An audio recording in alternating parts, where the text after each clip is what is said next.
Spécial. Édition spéciale sur Radio Plus.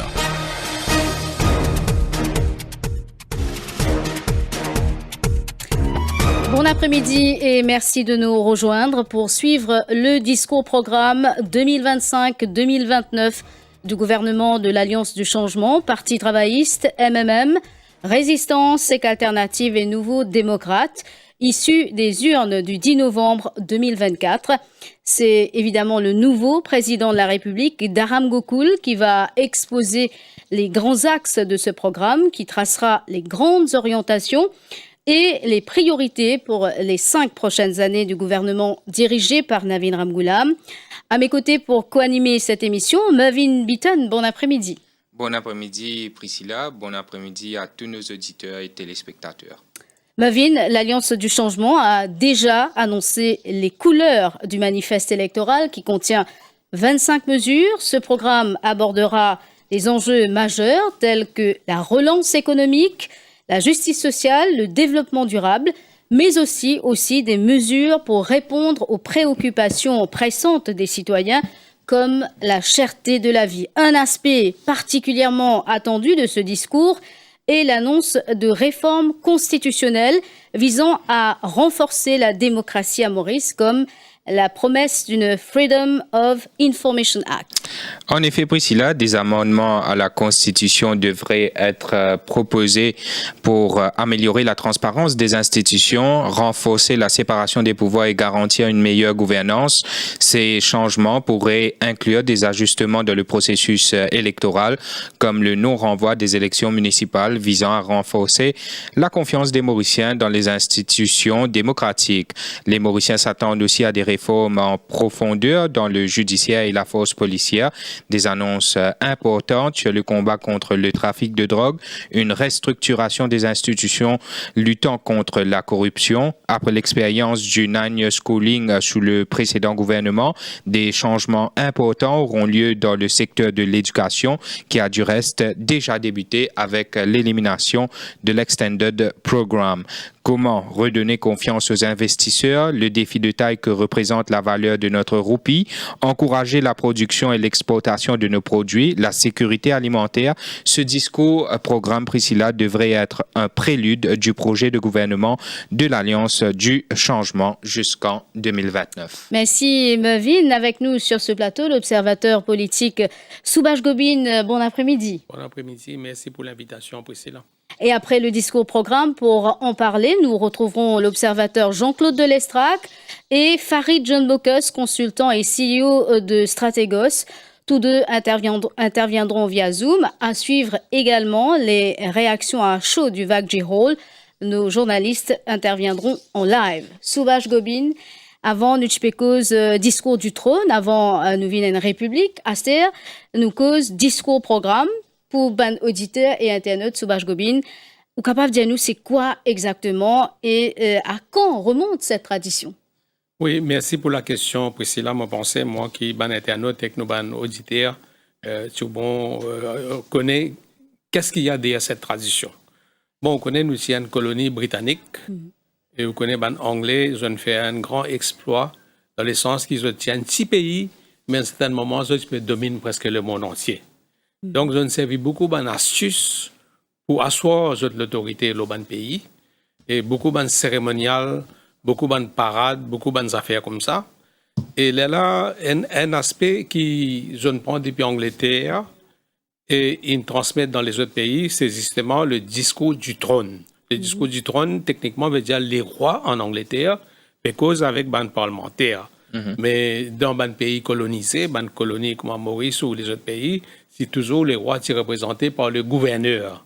Donc, c'est le gouverneur qui fait le discours et toujours appelle ça le discours du trône. Et donc, à chaque fois qu'il prononce sa discours du trône, il fait une grande parade, faire ça, on va dire, pour impressionner la population, le côté waouh, pour on va dire, c'est bon content, on va dire, ça va en anglais, là, comment peut débrouiller, je cheval, tout avec des hommes, puis faire parade, c'est bon, Marie impressionné. Donc, après l'indépendance, nous gouverneurs britanniques, ils viennent gouverneur général. Ouais. Et donc, nous, premier gouverneur général, c'est en anglais même, nous, dernier gouverneur général, c'est Sir Virasa Miringadou, et immédiatement après, ils viennent nos premiers présidents. Donc, ce qui est arrivé, on va dire, nous sommes gouverneur et gouverneur général par président, et cérémonie-là, nous continuons. Mais au lieu de nous appeler discours du trône, nous appeler presidential address, discours-programme, comme énoncé, comme annoncé, comme lu par le président. OK. Nous connaissons que le gouvernement en place juste après les élections de novembre 2024 sous Bach Gobin, mais est-ce qu'il nous est capable de dire que les choses sérieuses commençaient à partir de la présentation, la lecture de ce discours-programme? Oui. Bon, tout d'abord, je besoin de faire remarquer que ce n'est pas souvent, après une élection générale, que la présentation du discours-programme peut faire dans ce laps de temps-là. Normalement, il fait un peu plus rapprocher avec l'entrée en fonction d'un nouveau gouvernement. Donc ici, il peut paraître qu'il va dire qu'il prend beaucoup attention dans prépare ce discours-programme-là. Mon cas comprend qui faire, quelles sont les, pas tout à fait les complications, mais quelles sont les complexités, etc. Parce que nous pouvons gagner une coalition de 4 partis différents. Donc, vous connaissez. Si vous permettez, les affaires, ces affaires délai là, je ne connais pas si il y a une simple coïncidence, mais en 2020, le discours-programme de l'ancien gouvernement qui est headed par le MSM, tu fais ça le 24 janvier 2020. Oui, enfin, il y a une coïncidence. Ouais. On ne va pas croire qu'il va choisir. Mais l'élection, tu fais presque même l'époque. Oui, oui. Pareil, cette fois-là, l'élection fait presque même l'époque. l'époque. On a notre explication pour expliquer qui fait ça tarder. Mais pour moi, l'explication principale, c'est qu'il va dire besoin prendre en compte sensibilité de chacun de ses partenaires-là. Ouais. D'accord. Et nous connaissons qu'il y a un partenaire qui est petit, mais quand même sur shopping list assez important, assez énorme. Moi, je parle de Notamment résistance. Allez, nous fait un petit retour en arrière, peut-être une petite parenthèse. Et ce qui est un discours-programme qui fait une marque, personnellement, Soubage Gobin, nous connaissons une petite anecdote avant qu'il nous revienne l'essentiel. Moi, dans le principe, moi, j'ai même cause, quelque chose qui me connaît comme on occupe une position responsable dans l'appareil du gouvernement. Donc, je ne vais pas vous faire un commentaire là. Alors, mais là, en quelque sorte, c'est le coup d'envoi de la présente législature, donc un mandat de 5 ans au gouvernement. Qui fait, c'est le président qui y a ça, et pas le Premier ministre. Mais parce que vous connaissez, le président, c'est nos chefs d'État. Il y a un qui chef. Dans le contexte moderne, c'est comme si nous, les rois, ils remplacent les rois.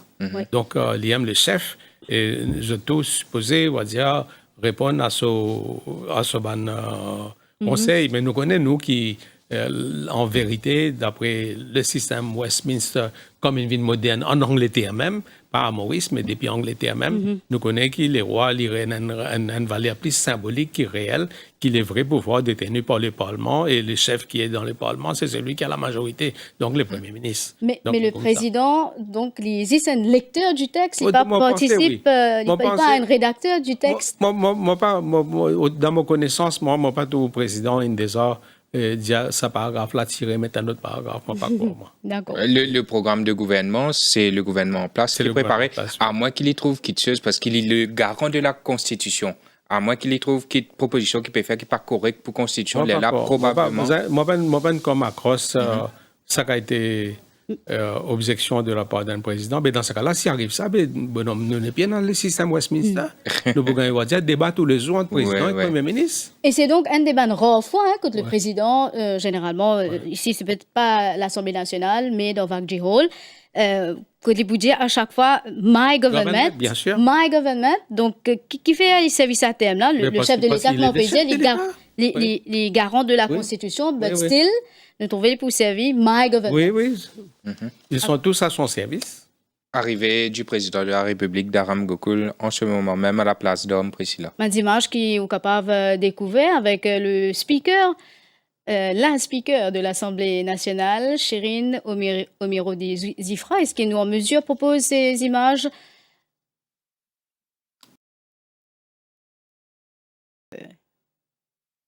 Certainement, l'hymne national peut jouer en ce moment. À la place d'Homme, donc. Le président de la République d'Aram Gokul qui est accompagné de son épouse. Vous pensez, président là, c'est bien trace ce bouton dans ce veste. Mais protocole ou les comme ça. ce Gobin, cette fois-ci, la lecture, la présentation de ce discours-programme pour faire de Sir Harilal Vakji Hall. Oui. Tous les temps, les comme ça, comment décide de ce choix où se fera la présentation? À l'époque coloniale, à côté Parlement, tiens la salle qui s'appelle ça la salle du trône. La salle spéciale. Et là, le gouvernement peut faire souvent une grande réception. Mais plus tard, il a trouvé que la salle du trône là, il n'est pas assez grand. Et il a une fait Vakji Hall, qui n'a plus beaucoup de place et plus moderne pour une cérémonie pareille. Le président de la République, il n'écoute tout. Il n'attache pas bouton. Ouais. Et voilà, donc, Subhash Gobin, est-ce que tout ce qu'il dit dans un discours-programme, les besoins de respecter, nous connaissons la force de loi. Donc, est-ce que si vous avez les faits d'annonce, c'est la liste, à dire? Là, moi et Mervyn, tous les deux, nous avons 25 grandes mesures. Oui, bien sûr, oui, tout à fait. Bon, les points de bon exercice, plus tard, quand le discours là fini, nous étions combien, dans ce 25 là, in taken on board. Et combien nouveaux in ajouté. Tous les deux arrivés. Hein? Moi, mon expérience, moi qui est l'alliance qui gagne l'élection, il n'est pas nécessairement, il applique tous ces mesures qui n'annoncent dans le programme gouvernemental avant élection. Et rien n'empêche ce nouveau gouvernement-là de venir avec des nouvelles mesures qui pas même été discutées pendant la campagne électorale. Il est arrivé dans Maurice, souvent il est arrivé ces affaires-là. Il y a quand même pas mal d'annonces, Subhash Gobin, qui finit faire dans le manifeste électoral. Comment on peut dire, comment transport gratuit pour tout le monde, Internet gratuit pour chaque famille, bon d'achat pour un médicament, donc qui n'est pas disponible dans l'hôpital, etc. Abolition de la taxe, du monde qui peut gagner moins qu'il y a 1 million de roupies. Et frais de traitement complets à l'étranger. Il n'empêche, Subhash Gobin, par exemple, le 14e mois, il y a un ciblage. Pas tout le monde qui donc, dans ce cas-là. Mais ma question, il paraît clair, Subhash Gobin, que le gouvernement de la Vinamoulam n'est pas capable vraiment aller de l'avant avec certaines mesures qui finalement c'est. Mon pensée, en toute honnêteté, et besoin de reconnaître qu'il est un dirigeant de l'Alliance du changement. Et quand je ne fais un autre programme gouvernemental, mon pensée, je ne peux pas réaliser et combien de problèmes financiers que le gouvernement sortant peut quitter par derrière lui. Quels sont les grands manquements, les grandes faiblesses, les fonds qui n'est plus là, qui disparaissent, etc. C'est pour ça que ça rapport au State of Economy Line intervenir avant c'est comme si vous passez dans la case, vous avez des vidéos, tout bien correct, mais une fois qu'on rentre en dedans, là, vous trouvez qu'il y a besoin de sens toilette complètement, qu'il y a besoin de sens Lily, plancer pas bon, l'autre pas bon, donc vous trouvez dans cette situation-là. Alors, la régie fait à nous aussi que Jean-Claude Delestrac déjà avec nous. Jean-Claude Delestrac, bonsoir. Bonsoir Priscilla, bonsoir les camarades de Plateau. Bonsoir, bon après-midi Jean-Claude Delestrac. Jean-Claude Delestrac, qui va une grande attente par rapport à ce discours-programme? Vous pensez le gouvernement un peu victime de ce succès. Et ce succès-là est tellement ample que du coup, il a amplifié les attentes. Il y a énormément d'attentes de la part de la population. Et même peut-être, fait quelque Subhash, me penser que peut-être je peux distinguer ce qui relève véritablement d'un programme de 5 ans et ce qui relève du budget. Dans quelques mois, pour vous présenter aussi un budget, là, il pour plus axer les mesures financières, fiscales et monétaires.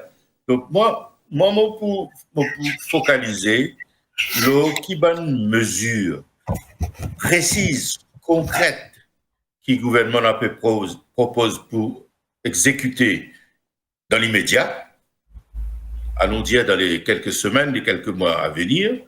Sans doute, il y a d'autres mesures qui prennent un peu plus de temps, disons à moyen terme. Je me dis, dans ce place, c'est comme ça que je peux faire. Je peux dire, allez, right, nous propose le changement. Le changement n'est pas une baguette magique, nous ne pouvons pas presser un bouton, amène le changement.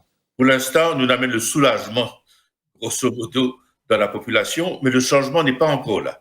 Pour faire ce changement-là, nous avons du temps. Dans l'immédiat, voilà ce qu'il nous est capable de faire. Nous pouvons travailler les différentes mesures qui nous mettaient dans nos manifestes. Un certain nombre de ces mesures-là, nous pouvons besoin 3 mois, 4 mois, 5 mois, 6 mois, à moyen terme, pour capable exécuter. Et puis, il y a d'autres mesures pour demander un peu plus le temps, le mandat de 5 ans.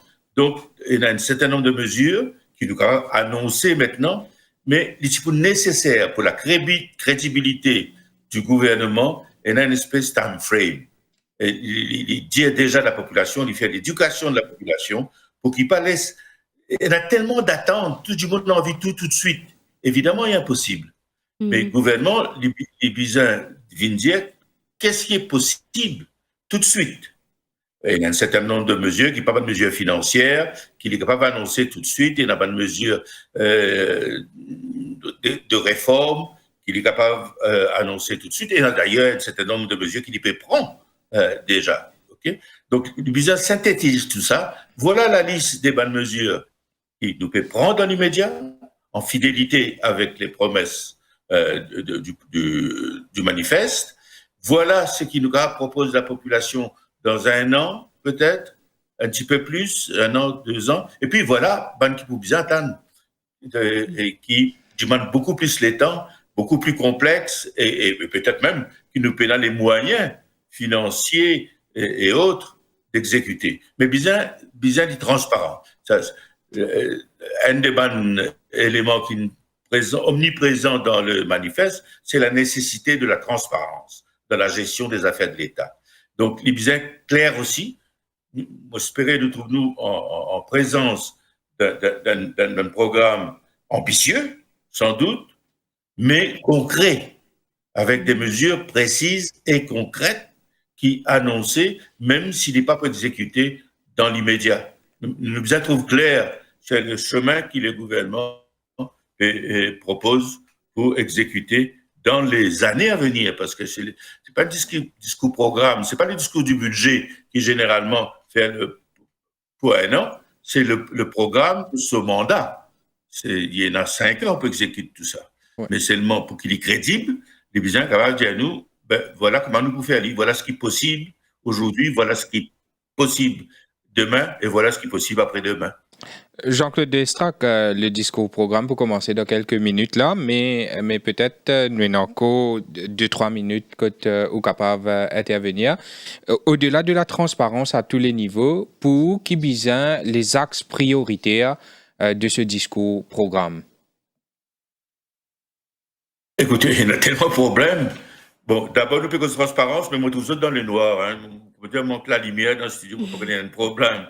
Il y a un problème, un mauvais présage, ça me trouve tout sombre dans le studio. Pensez, soit c'est un problème informatique, soit c'est un problème d'éclairage. Moi, gagne beaucoup de mal pour distinguer les autres. Peut-être que ça vient de chez moi, mais peut-être que ça vient du studio. Non. Écoutez, les problèmes. Alors, la régie fait aussi, quand même, c'est un petit problème de connexion, enfin, paraît-il, moi, ici de haut côté, mais il y a un petit problème de connexion. Parce qu'au niveau du studio, alors, tout paraît correct. Pas grave. Le plus important, c'est qu'il me mettent nous autres. D'accord. Allez-y, Jean-Claude Destrac, oui. Faut pas me trouver. Écoutez, lié avec ce qui m'a fait dire, il y a un problème de fond qui peut demander le temps. Par exemple, 2 problèmes en particulier. L'autosuffisance alimentaire et les énergies renouvelables, l'adaptation au changement climatique. C'est 2 problèmes capitaux, mais c'est 2 problèmes qui exigent du temps, qui ne va pas pouvoir faire tout de suite. Alors, je pense que le gouvernement, pour bien et une stratégie, faire tout ce qu'il est capable tout de suite, même s'il n'est pas apparaît une très grande priorité, mais il vient passer dans l'action. Il ne faudrait pas qu'il nous retrouve, nous, avec une série d'effets d'annonce, sans nous trop connaître quand pour faire, quand pas pour faire, une répétition du manifeste électoral. Il n'est pas capable de ça.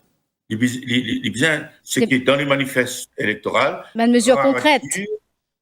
Par mesure précise et concrète, et selon un calendrier. Bien établi. Crédible. Il présente un calendrier. Il dit nous, voilà, nous commençons à faire un certain nombre de choses, à juste raison, Et dans un certain nombre de choses, nous finissons trouver certaines nominations pas peut faire selon les promesses qui tu fais dans le programme. Vous avez expliqué-nous qui fait. Peut-être qu'il est comme ça au tout début, mais qui, à l'avenir, ne vous passe plus le temps pour faire ce qu'il nous dit de pour faire, parce que certaines nominations récentes, certaines façons de nommer, c'est pas du tout ce qui est annoncé dans le programme. Alors, rapidement, le programme, il a à plusieurs reprises, il a essayé de vous mettre en place. Nous interrompons rapidement parce que le discours va démarrer dans peut-être peu de temps. Est-ce que Farid John Bokos est avec nous, le temps qui est au moins... Farid John Bokos, bonsoir. Bonsoir Priscilla, bonsoir à ceux qui sont dans le studio et bonsoir à la population, à tous les auditeurs. Farid John Bokos, quelles devraient être les priorités selon vous, qui pourraient être priorités qui visent à adresser dans sa discours-programme là? Avant les priorités, Priscilla, on t'en appelle la forme que Soubash nous causait, on t'en appelle ce que Jean-Claude dit. Pourquoi nous arrêter quand nous étions exactement là? Il y a un vécu de 10 années d'un gouvernement précédent. La population, ils vivent ça mal, parce qu'ils expriment sa volonté dans l'élection, qu'aucun membre de l'ancien gouvernement pas élu. Pendant la campagne électorale, finalement, une série de promesses électorales, le gouvernement est élu à 60-0, il rentre dans le gouvernement, il produit un document qui s'appelle The State of the Economy. Donc, aujourd'hui, nous perdons l'hypothèse d'ISEF qui reflète l'attente de la population après 10 ans de vécu, les promesses électorales qu'il fait dire nous, et les peuples ont envie de trouver tout ça en action. Qui les peut roder ça, les peuples là? Ils ont envie de retrouver la gouvernance, réponse aux formes, qui a l'impartialité dans le judiciaire, la police, le parlement, partout. Ils ont envie de trouver un progrès économique, une stabilisation économique, un contrôle de l'inflation, qui le coût de la vie arrête de monter, qui la monnaie arrête de déprécier, et qui nous crée un job et nous augmente les compétences de la population.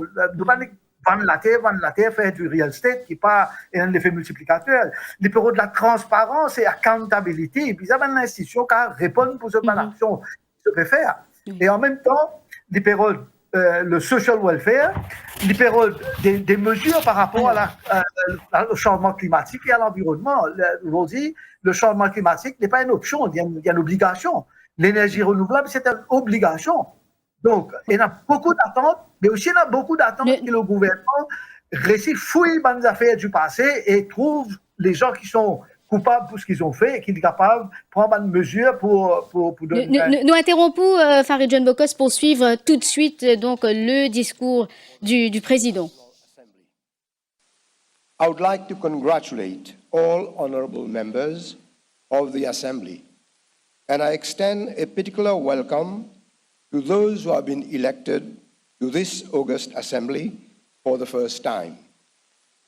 Honorable members, the people have spoken.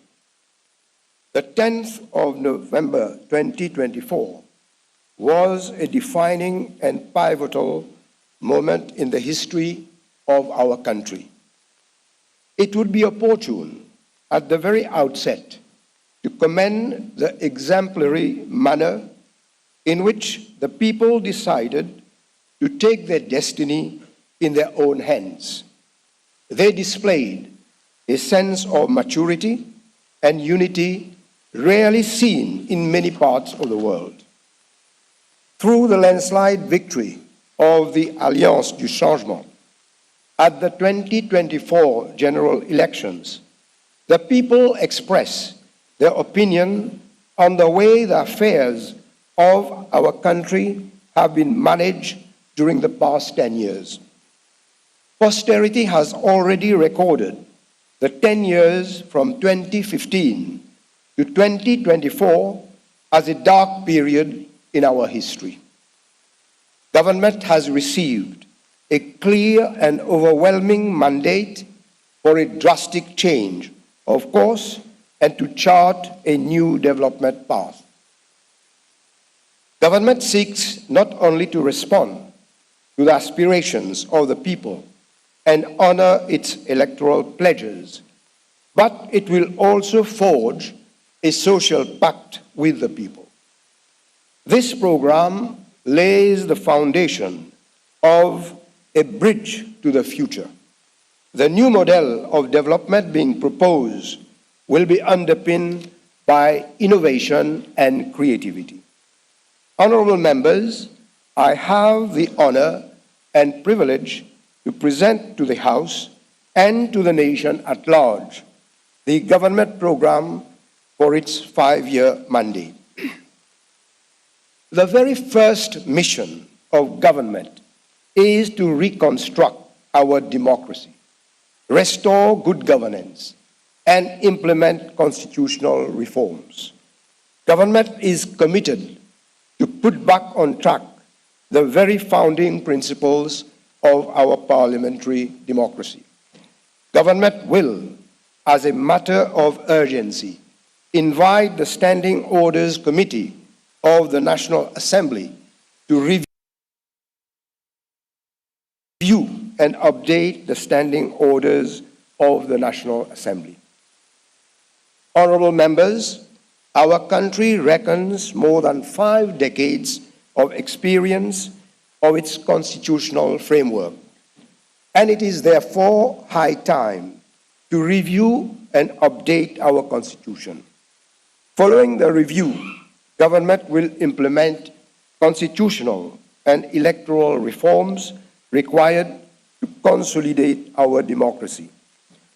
Our country, long cited as a model of democracy in the world, has in recent years been downgraded in global indices for its poor governance. Government will reinstate the independence of public institutions to enhance effectiveness, efficiency, and credibility. Government is committed to restoring the trust of the nation in independent and impartial institutions. Government will foster ethics and integrity as core values in all walks of life.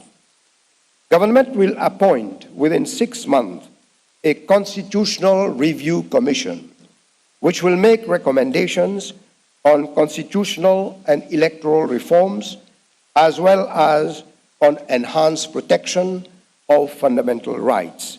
The Commission will, inter alia, examine the setting up of an electoral college which will elect the President of the Republic with a view to ensuring that the President has a mandate from a broader base.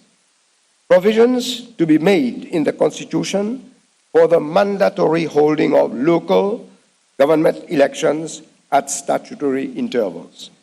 Amendments to be made to Chapter 2 of the Constitution to better protect fundamental rights, including new generation rights relating to environment, technology, health, education, and other economic, social, and cultural rights provided under international treaties, and also to provide for the rights of nature.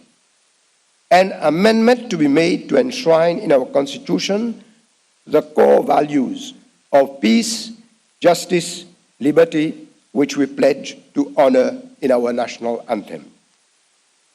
The Constitutional Review Commission will also consider legislative amendments to enable public interest litigation and class actions that will better safeguard public interests and better protect citizen rights.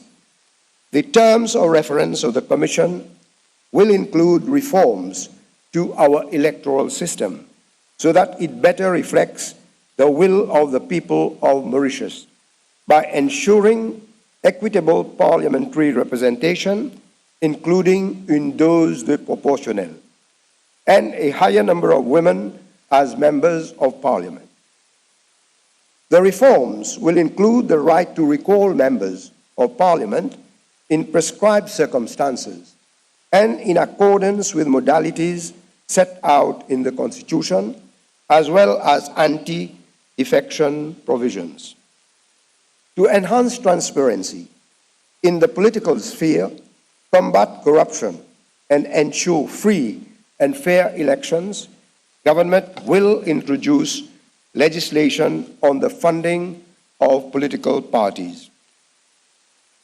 Government will embark on wide consultations to implement inclusive and participatory reforms aimed at modernizing the electoral process and bringing celerity in the access to justice over electoral matters.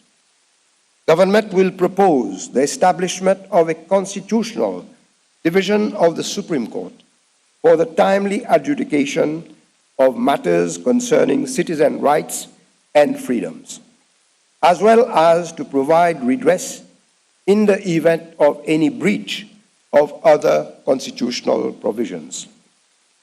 To promote national unity and nation building, constitutional amendments will be brought to remove the mandatory declaration of community affiliation, thus allowing candidates to stand for the National Assembly elections without being required to make any declaration of their community.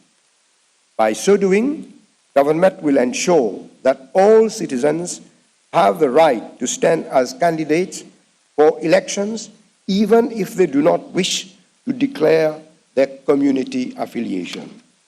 Honorable members, government has already demonstrated its will to ensure the right to privacy of citizens is not infringed. It has revoked the regulations on the registration of SIM cards and has caused to be erased the database of photographs collected in the context thereof. Government will strengthen measures pertaining to the protection and management of personal and sensitive data. The Constitutional Review Commission will consider proposals to further consolidate the constitutional right to privacy. Government will introduce legislation to ensure that any covert surveillance is carried out strictly and necessarily only for the purposes of prevention and detection of crime or national security. The law will prevent the widespread spying of citizens, which occurred over the last few years. Government will strengthen the legal provisions regarding the appointment of members of the Independent Broadcasting Authority, IBA, and the powers and obligations of the IBA in relation to the Mauritius Broadcasting Corporation to ensure the latter's independence and impartiality. In order to promote pluralism in the audiovisual sector, arrangements will be made for the introduction of private television channels. Government will set up a senior officials appointment committee which will make recommendations to government on the appointment of heads of major public institutions, other than those made by the service commissions already provided for in the Constitution. A Freedom of Information Act will be introduced to provide for more transparency in relation to decisions of public institutions, to ensure that the principles of meritocracy and non-discrimination in employment are upheld. Government will strengthen the powers of the Equal Opportunities Commission. The powers of the Public Bodies Appeal Tribunal will also be broadened to cover all disputes relating to recruitment and promotion in the public sector as a whole. Recruitment and promotion processes in the public sector are largely outdated and will be completely overhauled to ensure that skills are recognized and that the country has a modern and effective civil service. Different chairpersons will be appointed at the Public Service Commissions and the Discipline Forces Service Commission, respectively, in order to expedite recruitment and promotion exercises and enhance the level of transparency and meritocracy. Honorable members, in view of the recent serious challenges to the rule of law and the role of enforcement agencies, government will take immediate measures to ensure that they operate in a totally independent and transparent manner. Government will repeal the Financial Crimes Commission Act and will set up a national crime agency and other serious crimes. The agency will not impinge on the prosecutorial powers of the Director of Public Prosecutions, but will ensure that an investigation is carried out independently, objectively, and effectively. This will also ensure that those who have transgressed the law are brought to justice. It would be for the office of the DPP to continue the prosecution.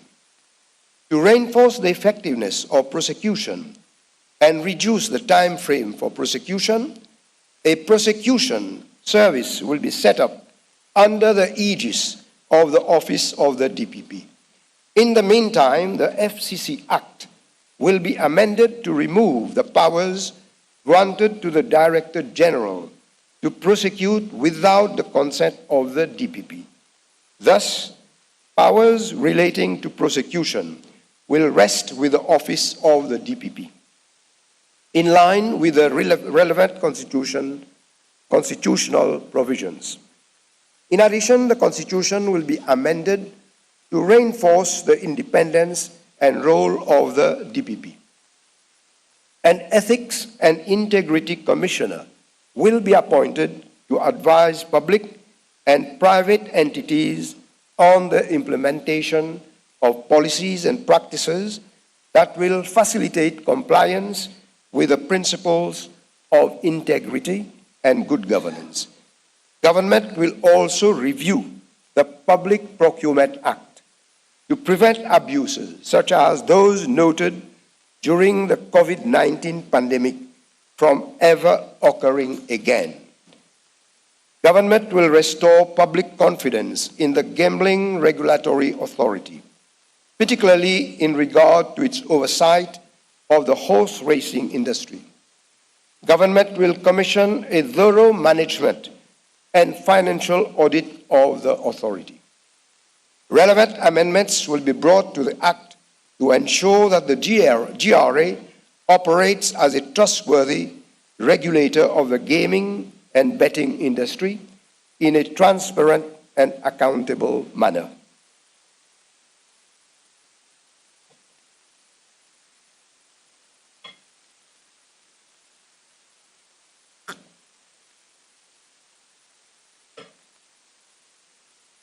Honorable members, geopolitical and global economic shifts make it imperative for the country to embark on a more dynamic, innovative, and proactive diplomatic strategy.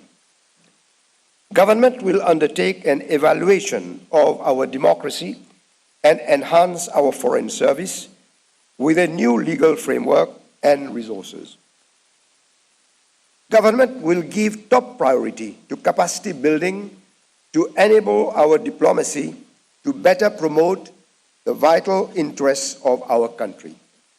Government will spare no effort to obtain the support of international community so that our country exercises effective sovereignty over the whole territory of the Republic of Mauritius as defined in our Constitution, as well as over the vast maritime zones of our archipelagic state. Government will go beyond the use of economic diplomacy, that of developmental diplomacy, to advance the interests of Mauritius.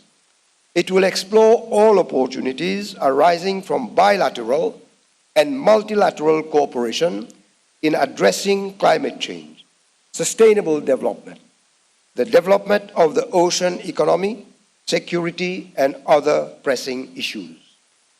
Government will ensure that our country plays a more important role in climate diplomacy and climate justice. With a view to strengthening regional dynamics, government will promote regional cooperation and enhance economic integration, particularly with the coastal states of the Indian Ocean. Government will support the efforts of our partners of the African continent to achieve the ambitious goal proposed by the Agreement on the creation of the African Continental Free Trade Area. Mauritius will pursue the objective of the Common Market for Eastern and Southern Africa, COMESA, aiming at ensuring economic prosperity through regional integration.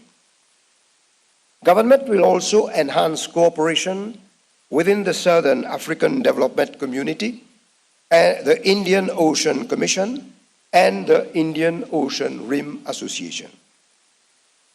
Government will set up a Center for International Strategic Studies to promote capacity building and research. Honorable members, restoring the sovereignty and territorial integrity of the Republic of Mauritius will be a major priority for government. Government will relentlessly pursue its engagement with our partners over Chagos Archipelago, including Diego Garcia, so that development in and around the archipelago is beneficial to the nation at large and of Chagosian origin living in Mauritius. Government will also set up a regional center for research and education on climate change and socio-ecological transformation, which will act as a platform for islanders in the Indian Ocean and beyond to discuss and act on challenges posed by climate change and ecological threats. Government will endeavor to make climate diplomacy an important component of our foreign policy. Mauritius will be vocal in its call for greater access to climate finance to mitigate the challenges posed by climate change. Government will also improve the legal framework to promote innovation and creativity, including by acceding to a number of treaties administered by the World Intellectual Property Organization and the African Regional Intellectual Property Organization. Government will adopt a transformative and policy-driven approach to achieve the Sustainable Development Goals by 2030, centered on the principles of people, planet, and prosperity.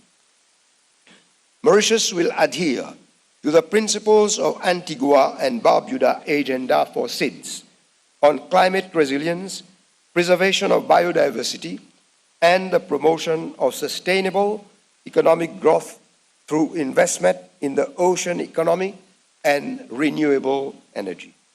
Honorable members, with regard to the international trade, government will ensure that existing agreements with our trading partners are used to their full extent and potential. Government will continue lobbying efforts to ensure the extension of the African Growth and Opportunity Act on a long-term basis. The destiny of Mauritius is inextricably linked to the future development of our region and our continent. Being part of Africa, Mauritius will support the strategy for improving trade and economic development of the continent. The destiny of Mauritius is inextricably linked to the future development of our region and our continent. Being part of Africa, Mauritius will support the strategy for improving trade and economic development of the continent.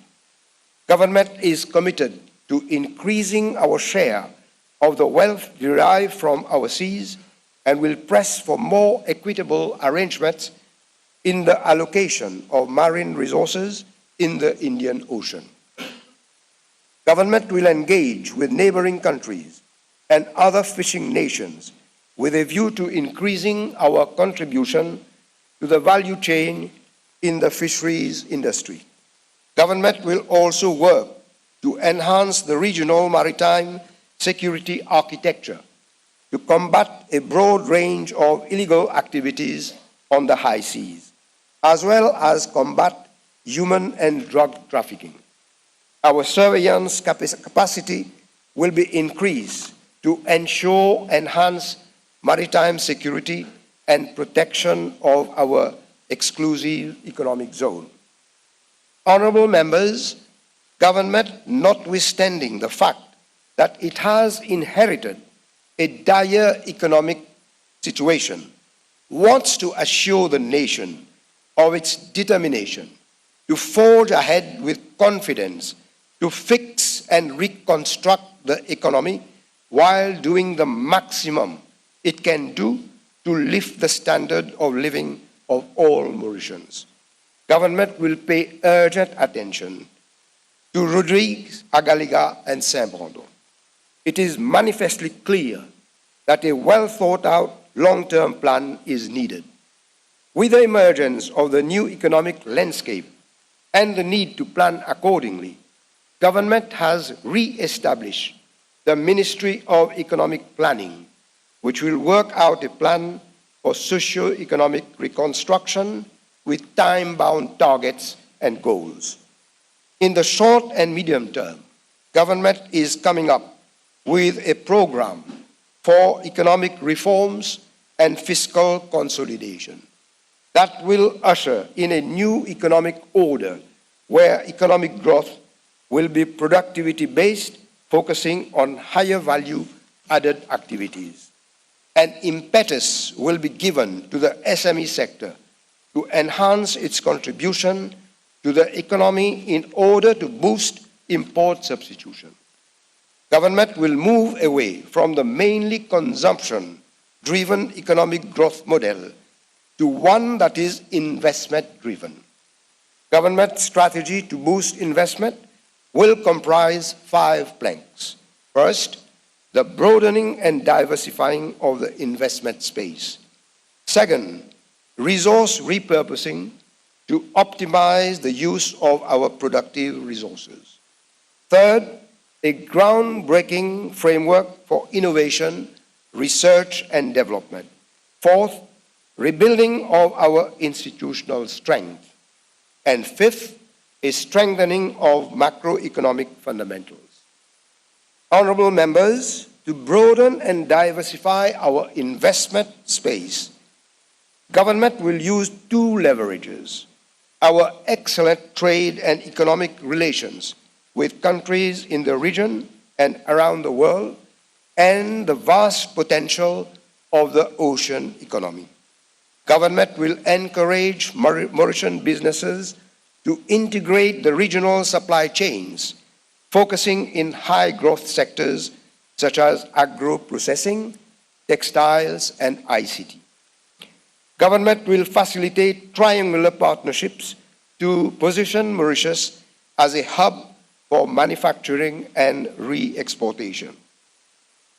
Government will leverage its economic cooperation and relations with African and Asian countries in order to expand its exports.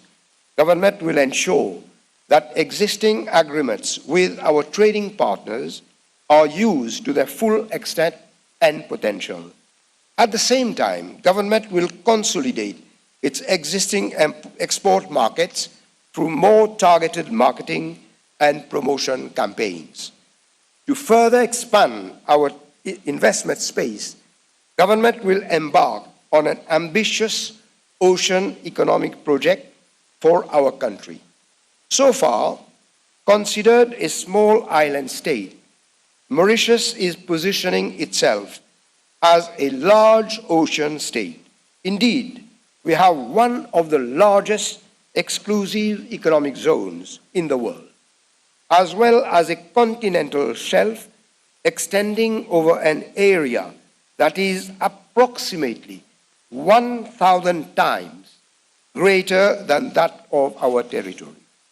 The Ocean Economy Project aims at adopting a holistic policy approach to all ocean-related activities, both onshore and offshore. The synergy thus created will enable us to optimize the benefits for the country as a large ocean state. We will have to conceptually transition from a SIDS framework to a large ocean state one. The roadmap for the ocean economy developed in 2013, represented the first concrete step towards the development of a sustainable ocean economy in Mauritius. However, this roadmap was never transformed into concrete actions by the successor government. Based on these foundations, this government is determined to set up and develop an inclusive, sustainable ocean economy, exploring our untapped ocean assets while ensuring that the benefits are shared with the whole population. Several economic sectors are directly dependent on our maritime space and resources. Government will create new pôles de croissance in our ocean economy. Government will organize a second national dialogue on ocean economy to update and resume the initiative that was launched in 2013.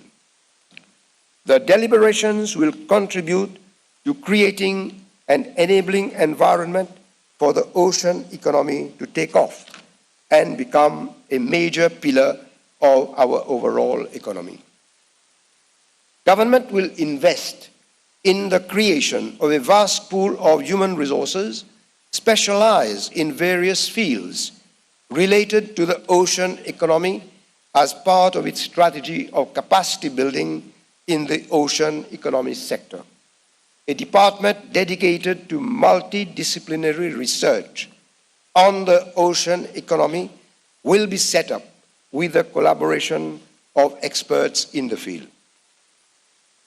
Honorable members, to further diversify our economic space, government is committed to developing transformative new sectors while consolidating existing and traditional pillars. The development of the local renewable energy sector will be a key component of government's endeavor to usher in transformative new sectors while aiming at making Mauritius a green economy.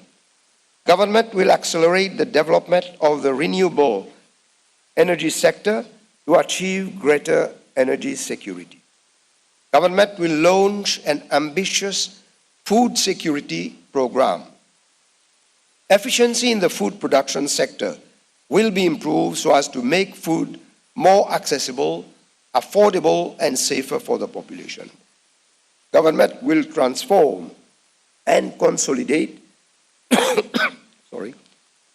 the agricultural and food production sector in ways that support higher levels of local production and the supply of safer food while promoting the green economy concept. The rational use and management of prime agricultural land will be a critical factor in enhancing food security. An agricultural land suitability mapping of the whole country, including Rodrigues, will be an immediate priority. The latest methodology for the traceability of food and food products will also be introduced. Government will support the modernization of our agriculture and fisheries to enhance the earning capacity of those who depend on these sectors for their livelihood. Local producers will be encouraged to become export-oriented. A comprehensive technical audit of all institutions in the agribusiness sector will be undertaken so that appropriate measures can be implemented to ensure that they operate in a coherent and effective manner. Research and development, innovation, and advisory services to support producers will be the main thrust of their activities. A policy for the recruitment of foreign labor to address the shortage of seasonal workforce will be an urgent task for government. Smart and eco-farming studies will become part of the school curriculum. Regional food security will be an important constituent of cross-border initiatives and cooperation. The potential of the sugarcane as an energy crop through the adoption of high fiber varieties will be explored. The production of specialty sugars will also be increased. Honorable members, government is committed to making Mauritius an intelligent island through effective 360 degrees digital transformation of government services. This will make our governance more citizen-centered, data-driven, responsible, and transparent. This approach aims at digitalizing all life events of natural and corporate persons. As part of the technology foresight exercise, a novel national artificial intelligence strategy will be developed to set clear objectives and leverage its transformative power for fueling economic growth. The licensing regime in the telecommunications sector will be reviewed to keep pace with the dynamic evolution in the sector and streamline the services for a simpler licensing framework. The Cybersecurity and Cybercrime Act 2021 will be amended to address cybersecurity issues more effectively. Government will set up the mobile ID, which will represent the de facto identity for Mauritians in the virtual world and will be central to all online transactions which Mauritians will conduct with the government and will later be extended to the private sector. This mobile ID will enable centralized services encompassing health, education, social security, local authorities, and banking, among others. Honorable members, government will further develop the tourism industry with a focus on sustainable tourism and increasing the benefits for all Mauritians. Ecotourism will be given greater prominence in government's tourism development strategy. To ensure the long-term viability of the tourism sector and making it more inclusive and participative, tourism development strategy will comprise a balanced approach through community engagement and community-based initiatives. At the same time, public leisure facilities and recreational spaces will be developed while preserving our natural and cultural heritage.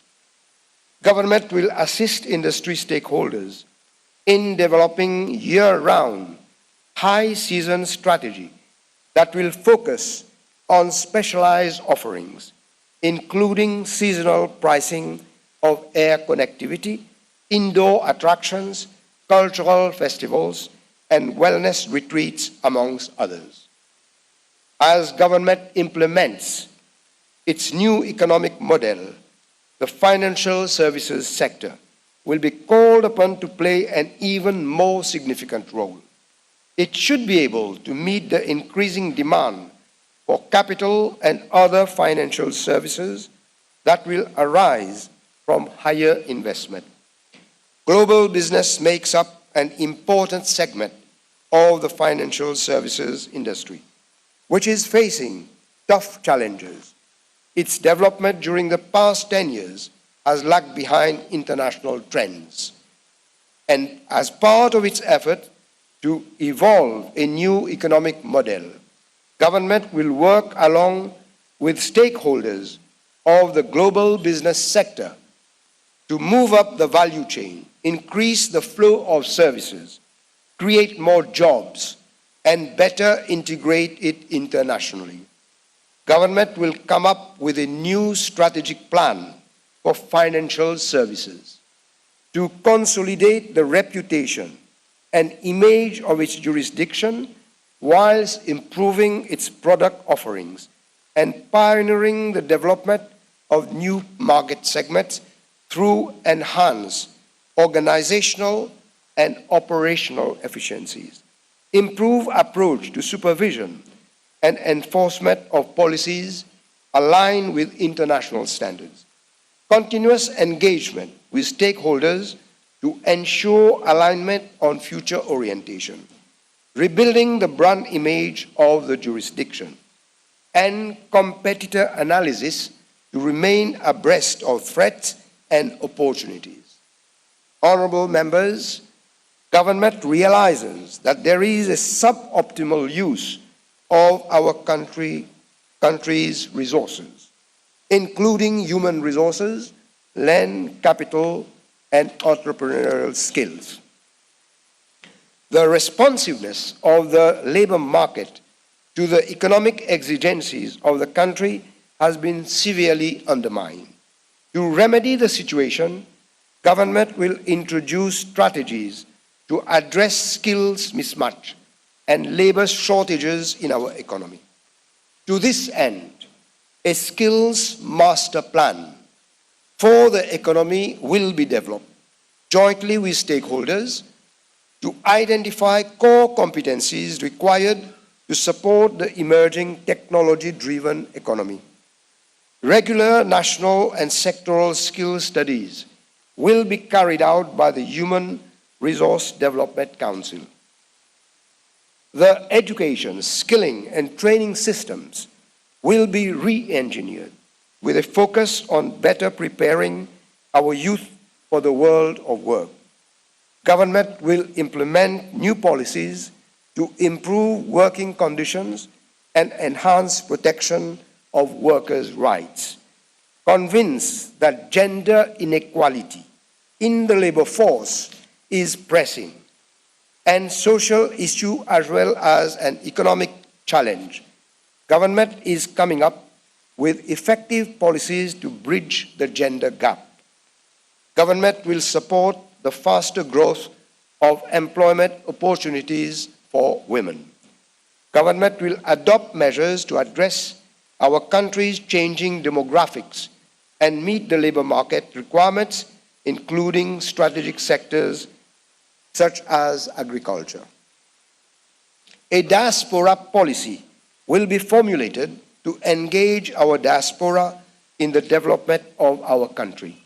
A Talent, Merit and Excellence Initiative, TMEI, will be launched with a view to promoting talent and merit in search of excellence.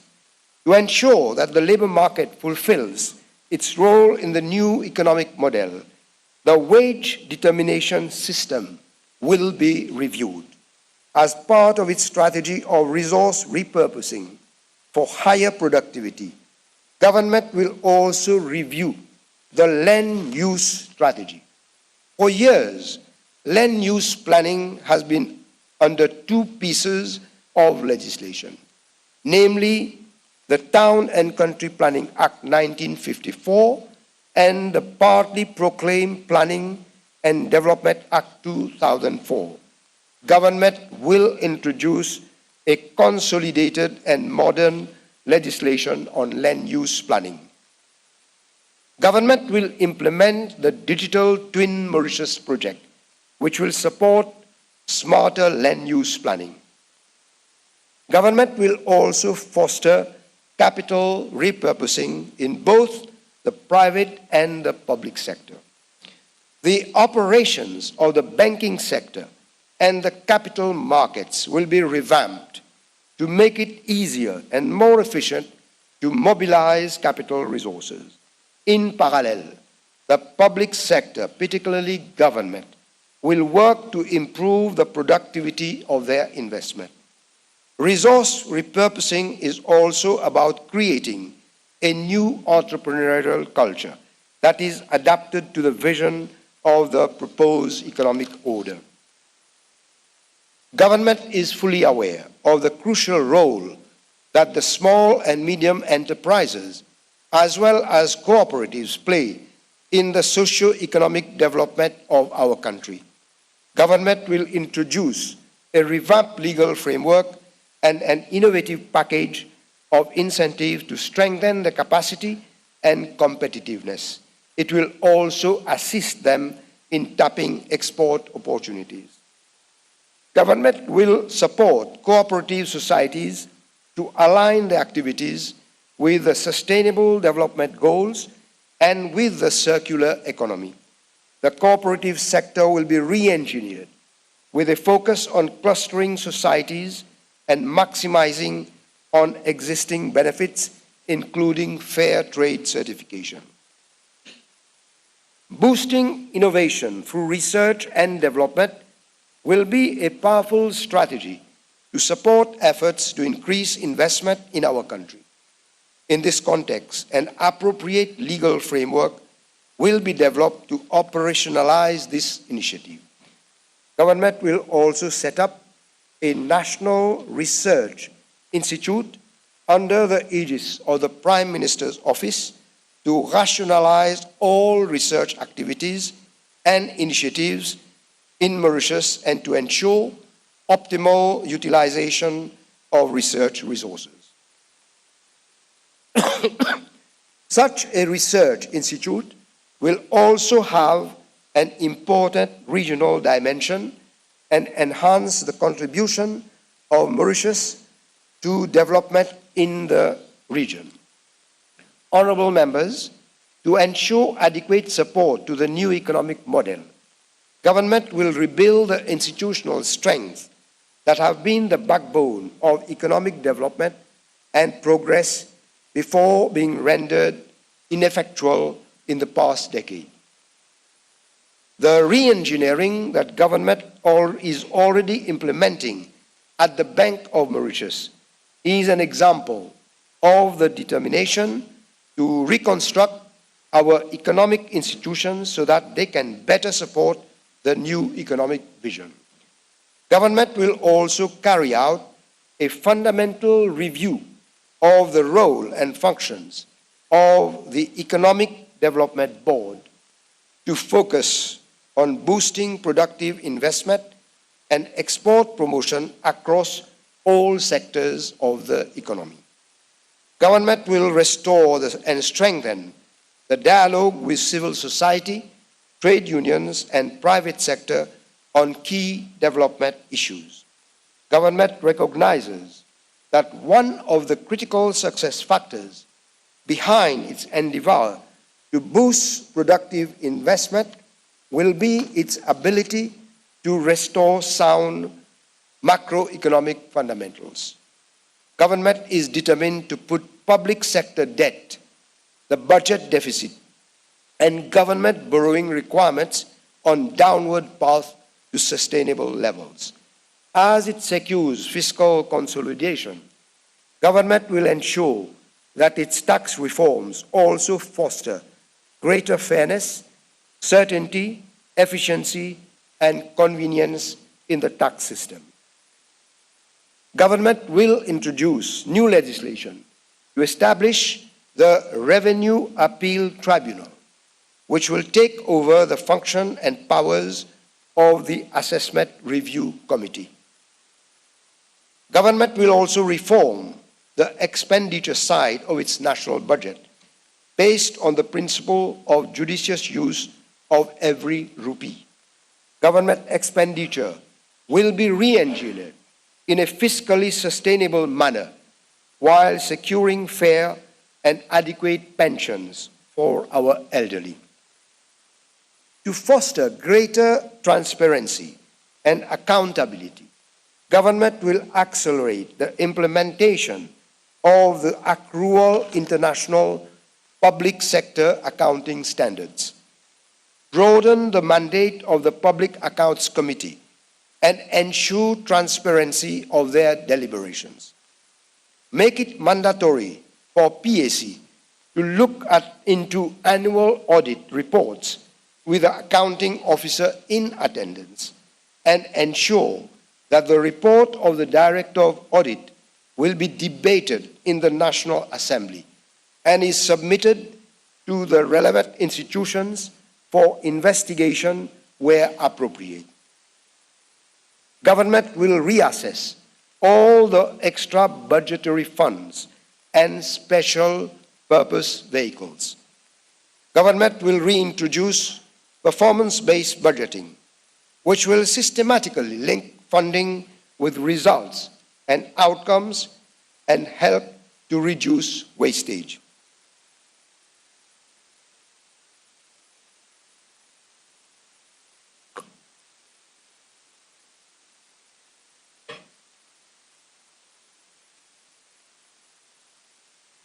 Government will introduce performance-based budgeting, which will systematically link funding with results and outcomes and help to reduce wastage. Government will also introduce the concept of green budgeting and integrate the need to address issues associated with climate change in its budgeting process. As it pursues its economic reform and fiscal consolidation program, government will introduce a Fiscal Responsibility Act. Government will go beyond securing a system for sound fiscal stewardship. It will also ensure that all sovereign assets and liabilities are managed for better development outcomes. To this end, government will set up a dedicated unit at the Ministry of Finance to develop and oversee the implementation of a national asset liability management framework. The Mauritius Investment Corporation is an example of how easily an irresponsible government, in collusion with an equally irresponsible central bank, can resort to abusive and even fraudulent use of the country's assets. Government will therefore come up with strict rules and regulations to ring-fence the nation's assets from such abusive practices. Government will also work with the Bank of Mauritius to develop a national strategy on the use and management of the country's foreign currency reserves. Honorable members, another central feature of the new economic order will be about better protecting and enhancing the buying power of consumers. Government is determined to combat the scourge of inflation, the more so that families with modest income bear the brunt of its adverse impacts. Government is conscious that monetary policy alone will not be enough to combat inflation. Government will therefore come up with appropriate structural policies. Government will introduce strict rules and regulations to better protect consumers from unscrupulous traders who, to increase their profit margin, reduce the size or weight of a product while the price remains the same. Government will also come up with legislation to reduce hiking of prices in times of emergencies and crises, to increase profit and the hoarding of products for sale at higher prices in the future. Government will explore the potential for the State Trading Corporation to import in bulk and at lower prices certain products in order to increase access for all consumers while curtailing inflationary pressures. A thorough audit of the operations of the State Trading Corporation will be undertaken.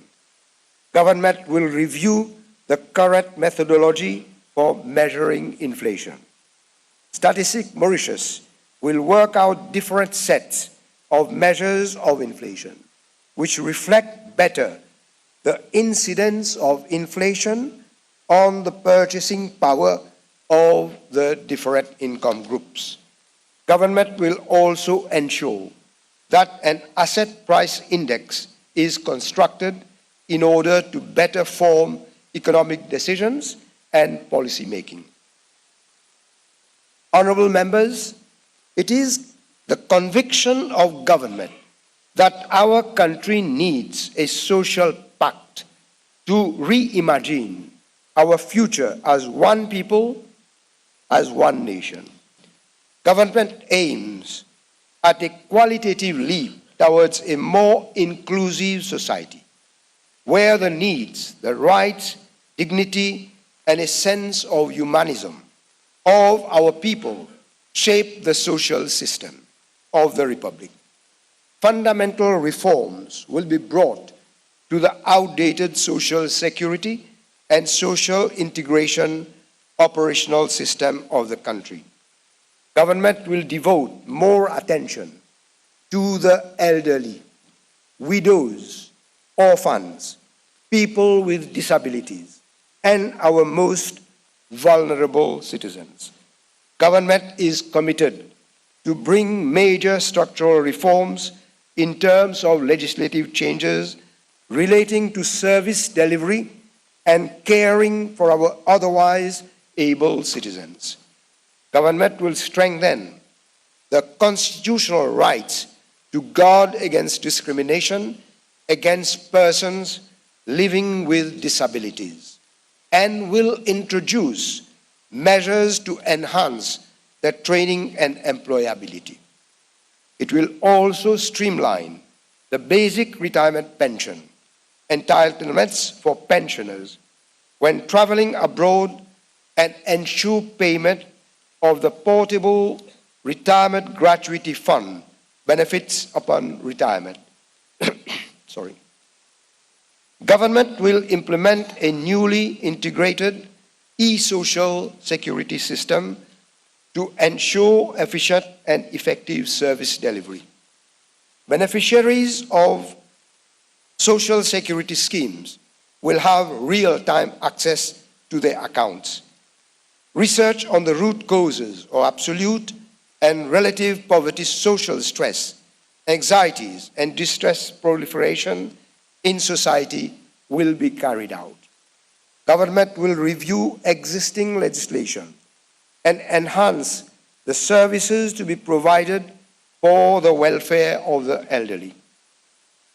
It will set up a senior volunteer and executive program to encourage retirees to offer their services part-time to private and public organizations and to act as volunteers for NGOs and other charitable, educational, or social institutions.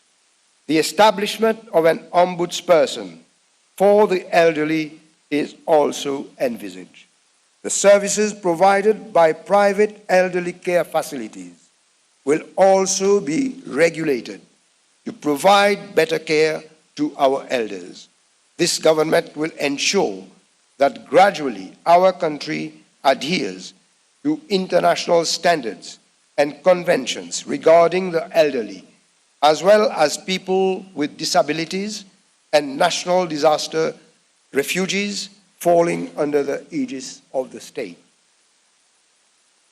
In respect to social integration, government will review the conceptual framework of the National Empowerment Foundation and the National Social Integration Foundation.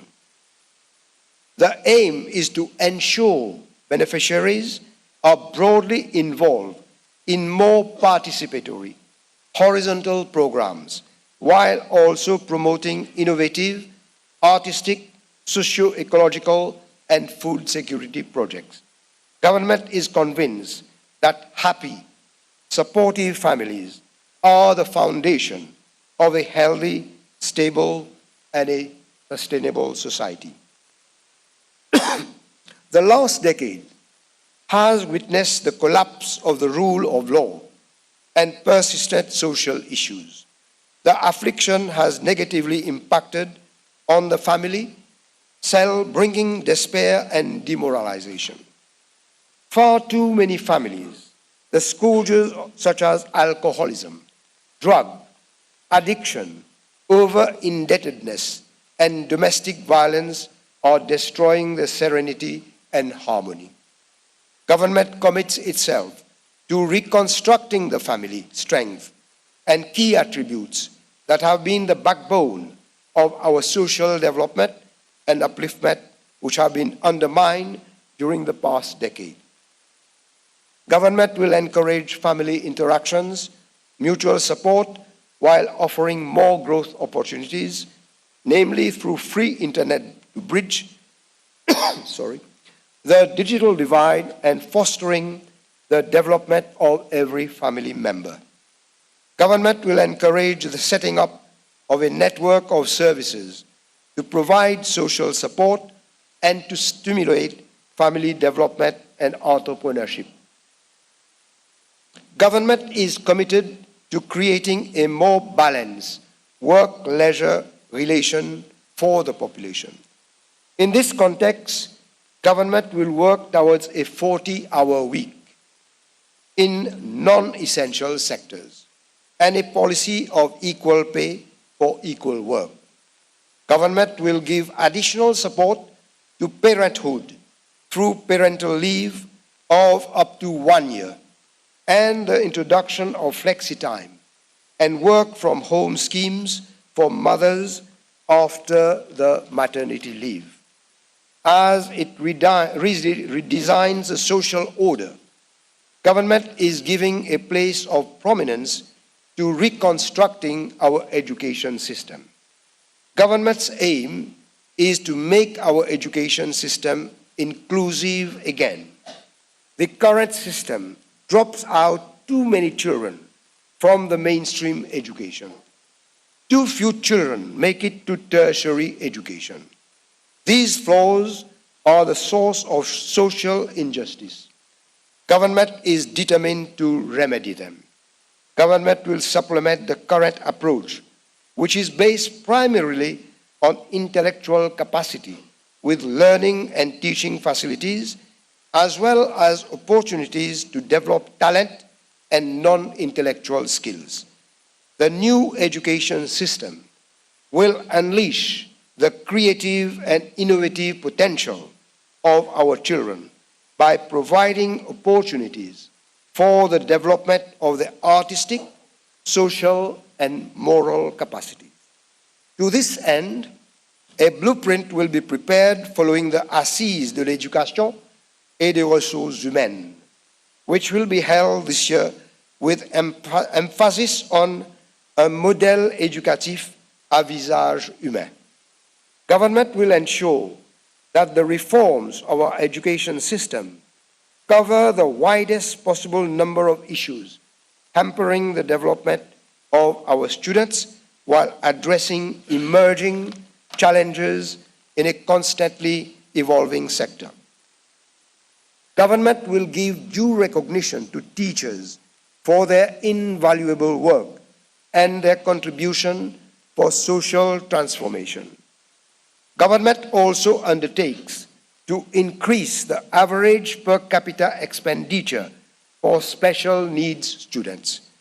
Honorable members, government strategy for tertiary education will comprise initiatives in the fields of research, science, innovation, and workforce transformation. Government is determined to position Mauritius as a global education hub in order to attract international students and establish the nation as a center of academic excellence.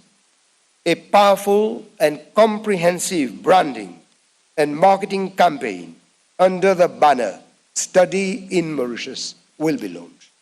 Government is committed to creating inclusive and dynamic pathways from technical and vocational education and training to higher education while advancing technical education to meet industry demands.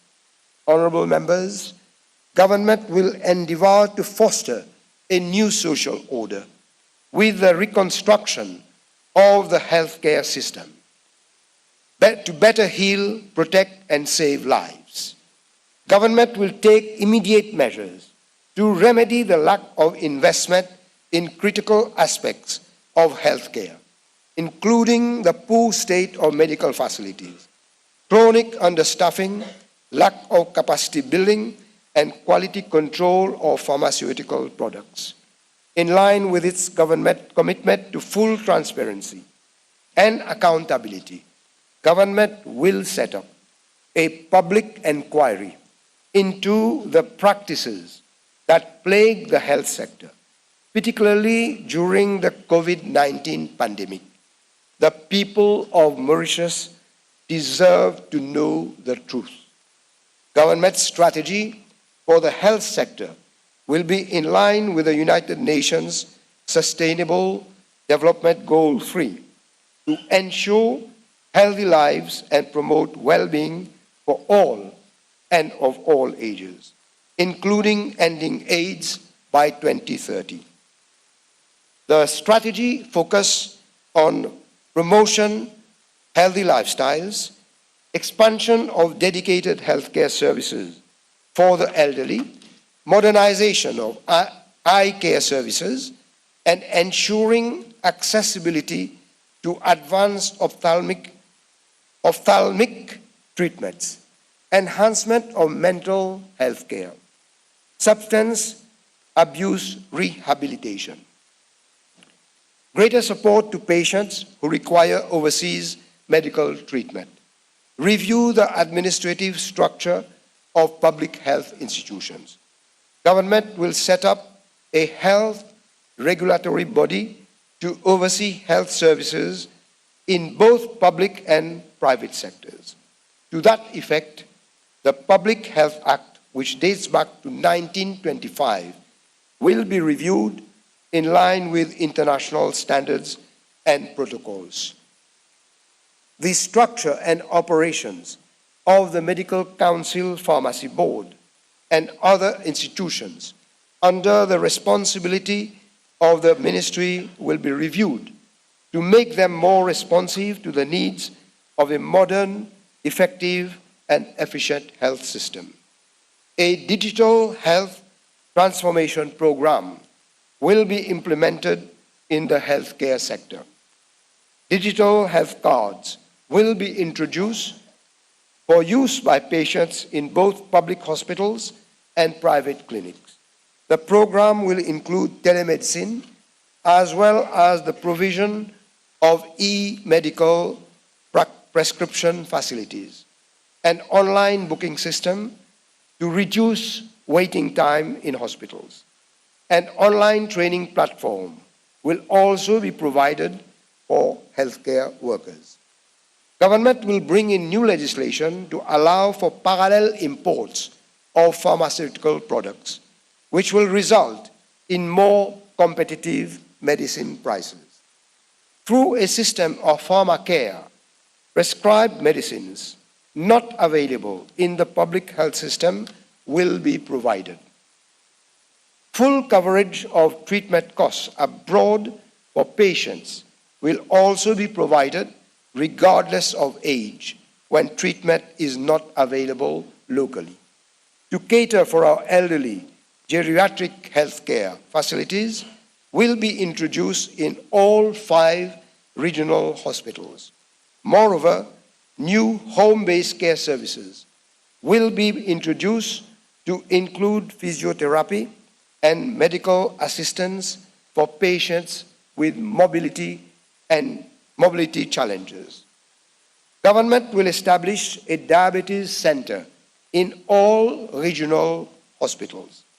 A full-fledged and functional renal transplant unit will be set up to provide a sustainable and life-saving alternative to dialysis. 2 hospitals, one specializing in obstetrics and gynecology, and the other one in pediatrics, will be set up. Cancer care will be strengthened with the setting up of dedicated operating theaters for cancer surgeries and the integration of palliative care services. Honorable members, a roof for each family is not and should not be a pious wish. It is an integral part of the social rights of each family. Government is committed to valuing the right and doing everything possible to achieve this. A more pragmatic approach will be adopted to meet the various needs of housing. More active support for land supply and sustainable construction is required, while at the same time making access to finance more affordable. Government is aware that affordable housing is a fundamental right and will introduce reforms to make the housing sector more economically efficient, socially inclusive, and environmentally sustainable. The living environment in all existing social housing estates will be enhanced for improved quality of life. The main focus of the housing policy of government will be to facilitate access to a decent roof for low and middle income families. An institutional framework for the development of social housing will be elaborated following an audit of the projects of the new Social Living Development Limited since its creation. Henceforth, the construction of new housing estates will be carried out in line with the new standards to ensure better integration with the environment. The living environment in all existing residences will be enhanced for improved quality of service. To this end, the mechanism for renovating these residences across the country will be strengthened. Honorable members, Mauritius has a huge problem with the growing number of stray dogs. The Mauritius Society for Animals will be totally reorganized for operational efficiency, and a spay and neuter campaign for stray dogs will be implemented. Shelters on a regional basis for the welfare and management of stray dogs will be opened. To provide further care to animals in general, the project for the setting up of a modern animal hospital, for which funds were already earmarked prior to 2015, will be undertaken. Honorable members, government believes that the future of a country can only be guaranteed when its youth is empowered and actively participates and contributes to societal progress. It is important to position young people as key partners in the socio-economic, cultural development, and political governance of the country. Government will launch a youth empowerment program in conjunction with the broad education sector. Emphasis will be laid on the development of self-awareness, self-reliance, self-efficacy, and emotional intelligence. Government will also promote cultural empowerment, encouraging young people to express their voices and explore their artistic path. Biannual youth festivals to celebrate and engage youth across the nation will be organized. Youth entrepreneurship schemes will be developed to align the aspirations of our youth and for meaningful job creation. Sports is a unifying factor. We are all proud whenever our athletes represent the country on the international stage. Government will promote both elite and grassroots sports, with the inclusion as a central principle. There will be equal access to sports for all, regardless of age, gender, or ability, through inclusive programs and access to sports facilities. Government will establish a Mauritius Sports Promotion Division to promote sports across all age groups with involvement of local authorities. A comprehensive package will also be developed to support our elite athletes. Government will upgrade sports infrastructure, introduce a new administrative framework, and a new sports bill. The objective is to transform the country into a sporting nation, focused on maintaining the health and well-being of every individual. The horse racing industry will be revamped and the legal framework governing horse racing is being reviewed. The Champ de Mars will soon revive its glorious past. Honorable members, the fight against drug trafficking and use will be one of the major priorities of government.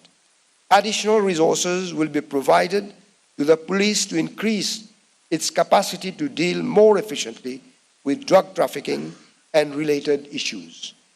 Government will adopt bold measures to end the suffering of families and society in general.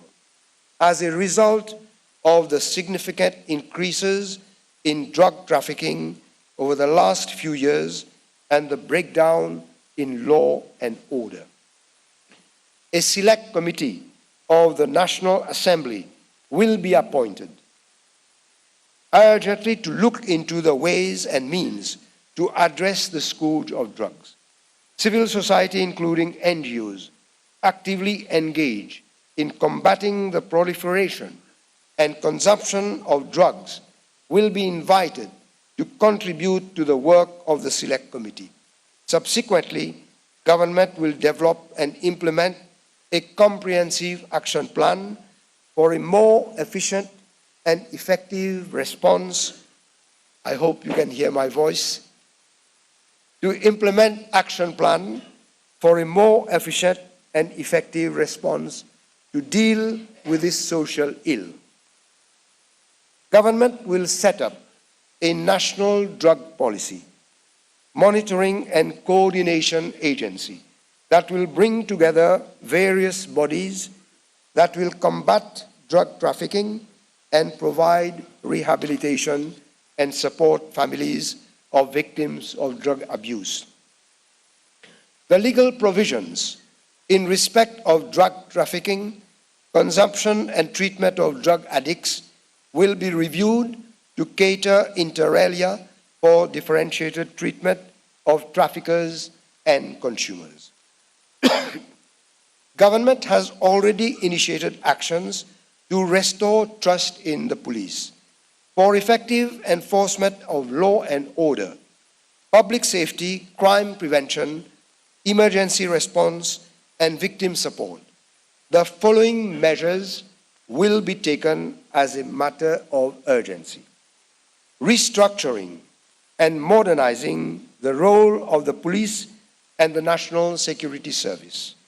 Create community policing and neighborhood watch. Creation of specialized units for protection and security of senior citizens. Introduction of police and criminal evidence bill. Setting up of a new infrastructural facilities and modernization of police stations and detention centers. A child-friendly juvenile detention center, as well as a police training academy. An introduction of biometric passport with advanced encryption and anti-tampering mechanism.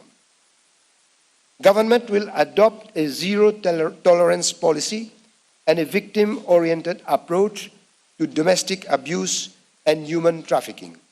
In that respect, enforcement measures will be enhanced and a new shelter with modern facilities will be set up for women. To attain the set objectives, government will provide continuous learning opportunities in areas such as police studies and ICT, so as to revitalize the police force. Recruitment as well as promotion will be based on meritocracy, hard work, and performance. A proper and revised career path will be proposed for all police officers. Government is also committed to addressing injustices committed under the previous regime.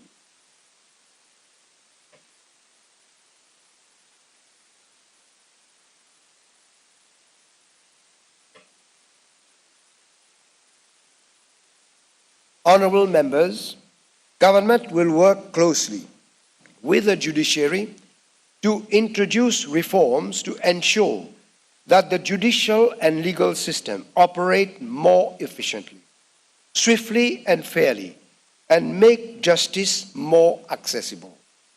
Better resources in terms of personnel, premises, and equipment will be provided. A Superior Court of Appeal, as recommended by Lord Mackay's report, will be established to hear appeals from the Supreme Court and arbitration tribunals. Government will introduce a new international investment and commercial court to give confidence to international investors and those doing business in Mauritius and its legal judicial system, will resolve disputes in a timely manner. The following legislation will be introduced. Police and Criminal Justice Bill to review the criminal justice system in Mauritius. Criminal Appeal Amendment Bill to make provision for simplified procedures for appealing against decisions of the Supreme Court in the exercise of its original jurisdiction in criminal matters. Judicial Review, miscellaneous provisions, bill to make provisions for simplified procedures and to harmonize judicial review proceedings under various enactments. Extradition Amendment Bill to review the Extradition Act so as to provide for timely determination of extradition proceedings. Public Injuries Bill in order to repeal the Commissions of Inquiry Act and replace it with a modern, transparent, and comprehensive legislation which will provide clear parameters for the conduct of such inquiries, including time frames for such inquiries. Honorable members, to face climatic risks and vulnerabilities, and adoption of effective mitigation and adaptation measures, the elaboration of sound climate policies and governance practices is of utmost importance.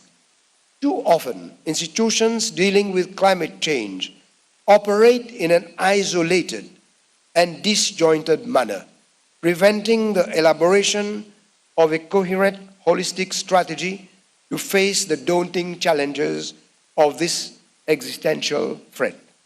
An evaluation of the effectiveness of institutional, regulatory, and legal framework will be a high priority of government. Government will undertake a landmark constitutional amendment to include the rights of nature in the constitutional and legal framework. Government recognizes the importance of environmentally sensitive areas, ESAs, as natural shields to protect our people and biodiversity. An ESA Act will be introduced and serve as a foundation for sustainable development. Government will make public the land drainage master plan and the digital elevation model. This will enable development of free software using open data by NGOs, academics, and other stakeholders to model climate impacts and assist in the development of mitigation strategies. Government will launch a service to ecology program, which will contribute to raising ecological awareness and promote nationwide participation on a voluntary basis. Government will facilitate development of socio-ecological alternative models and experiences that will sustain a just transition towards a socio-ecological future society. To this end, government will set up a Just Transition Commission with the participation of committed ecologists. The National Oil Spill Contingency Plan will be strengthened through capacity building, equipment procurement, and enhanced coastal sensitivity mapping for improved preparedness. Monitoring environmental health holistically will be prioritized through defining an environmental performance index, encouraging key elements such as air, water, land, and sea. Additionally, the Lagoon Water Quality Index will enable better assessment and categorization of beach water quality. To reinforce coastal resilience, the rehabilitation of eroded coastlines at priority sites will be undertaken. Additional land will be proclaimed at public beaches, and neglected pathways to existing beaches will be restored and upgraded for public use. For government will support source segregation to empower communities, encourage recycling, and foster a circular economy that creates green jobs while reducing environmental strain. Honorable members, national disasters are now occurring with greater frequency and severity, and it is likely to be still more so in the future. Responding to them, especially with limited resources, can be very challenging and costly. Government will put in place an all-embracing disaster management center under the aegis of the Prime Minister's office, as it used to be prior to 2015. The center will be foresighted and not reactive in its approach. It will be concerned with the core phases of disaster management as in other advanced countries. These include prevention, preparedness, response, and recovery. To support the disaster response and mitigation efforts across the country, an evacuation plan for Port Louis and other high-risk flood-prone areas will be put in place.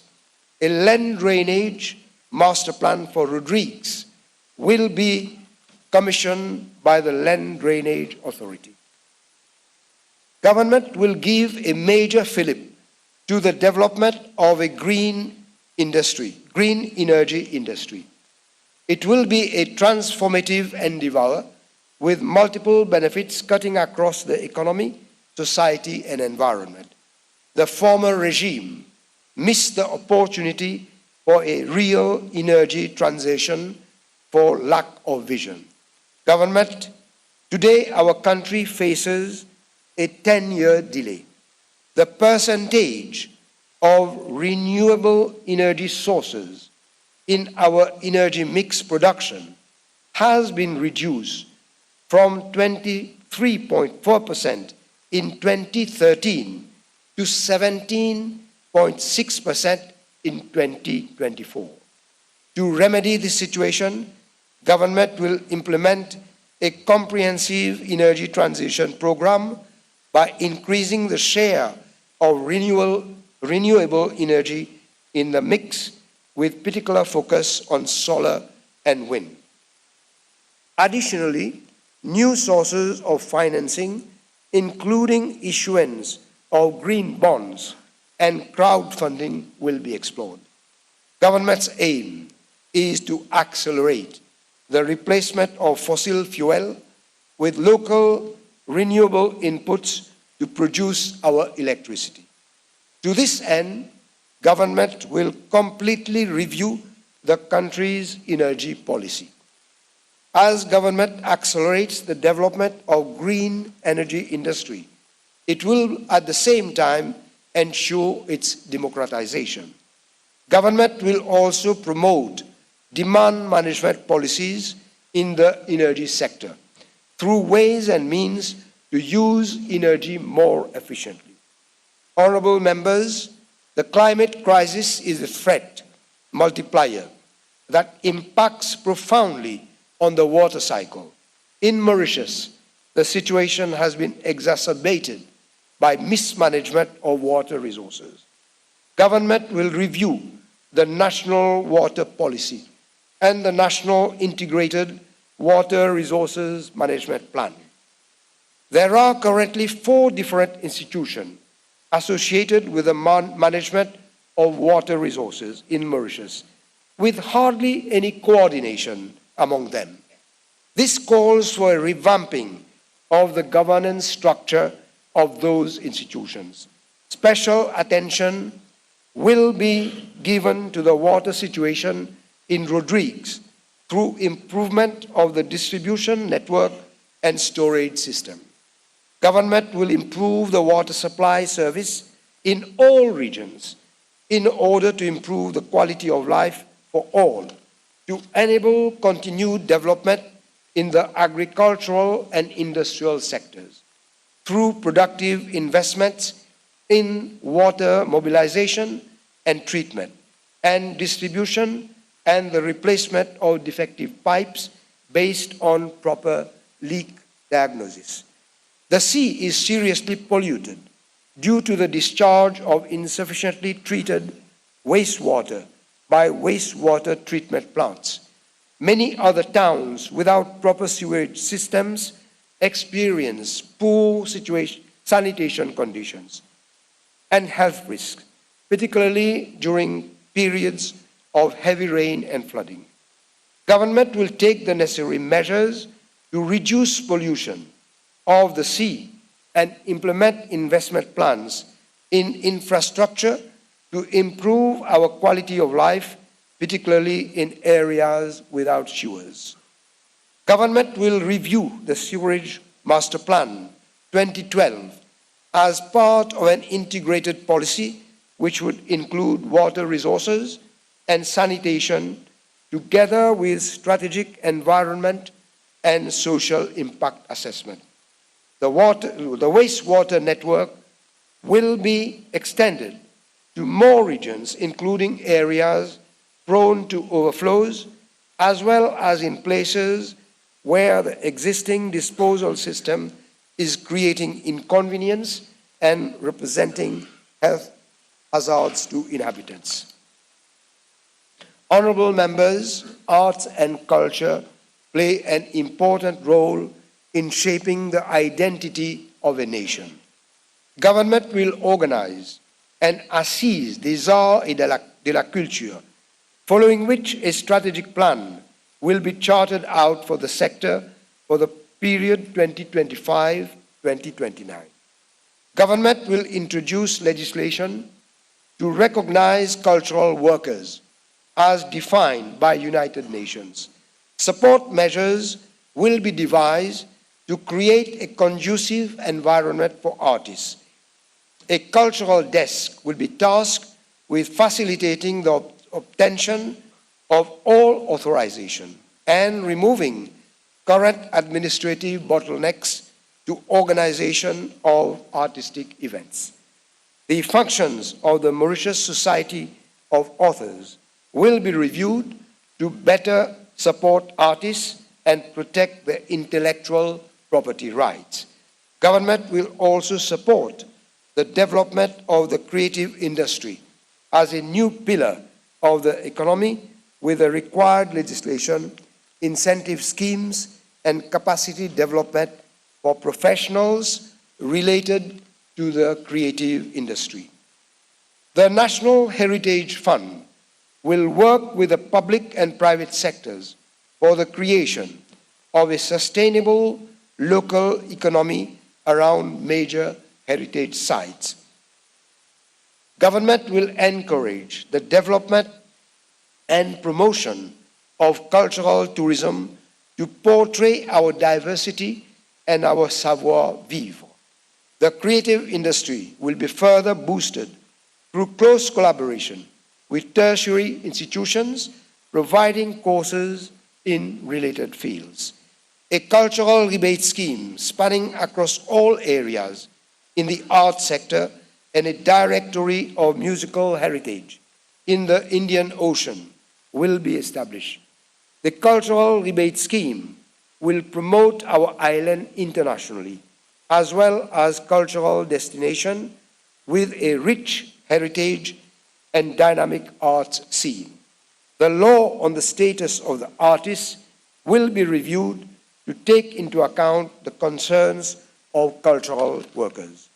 Government will set up a Mauritian Cultural Center that will promote our shared cultural heritage. Public art galleries, theaters, and other public venues will be renovated and made accessible to artists. Government will set up a National Arts Open Commission by the end of 2025. The Commission will initially advise on a comprehensive policy on arts and culture. Honorable members, in an era marked by AI and interconnected global challenges, the civil service must remain effective and impactful.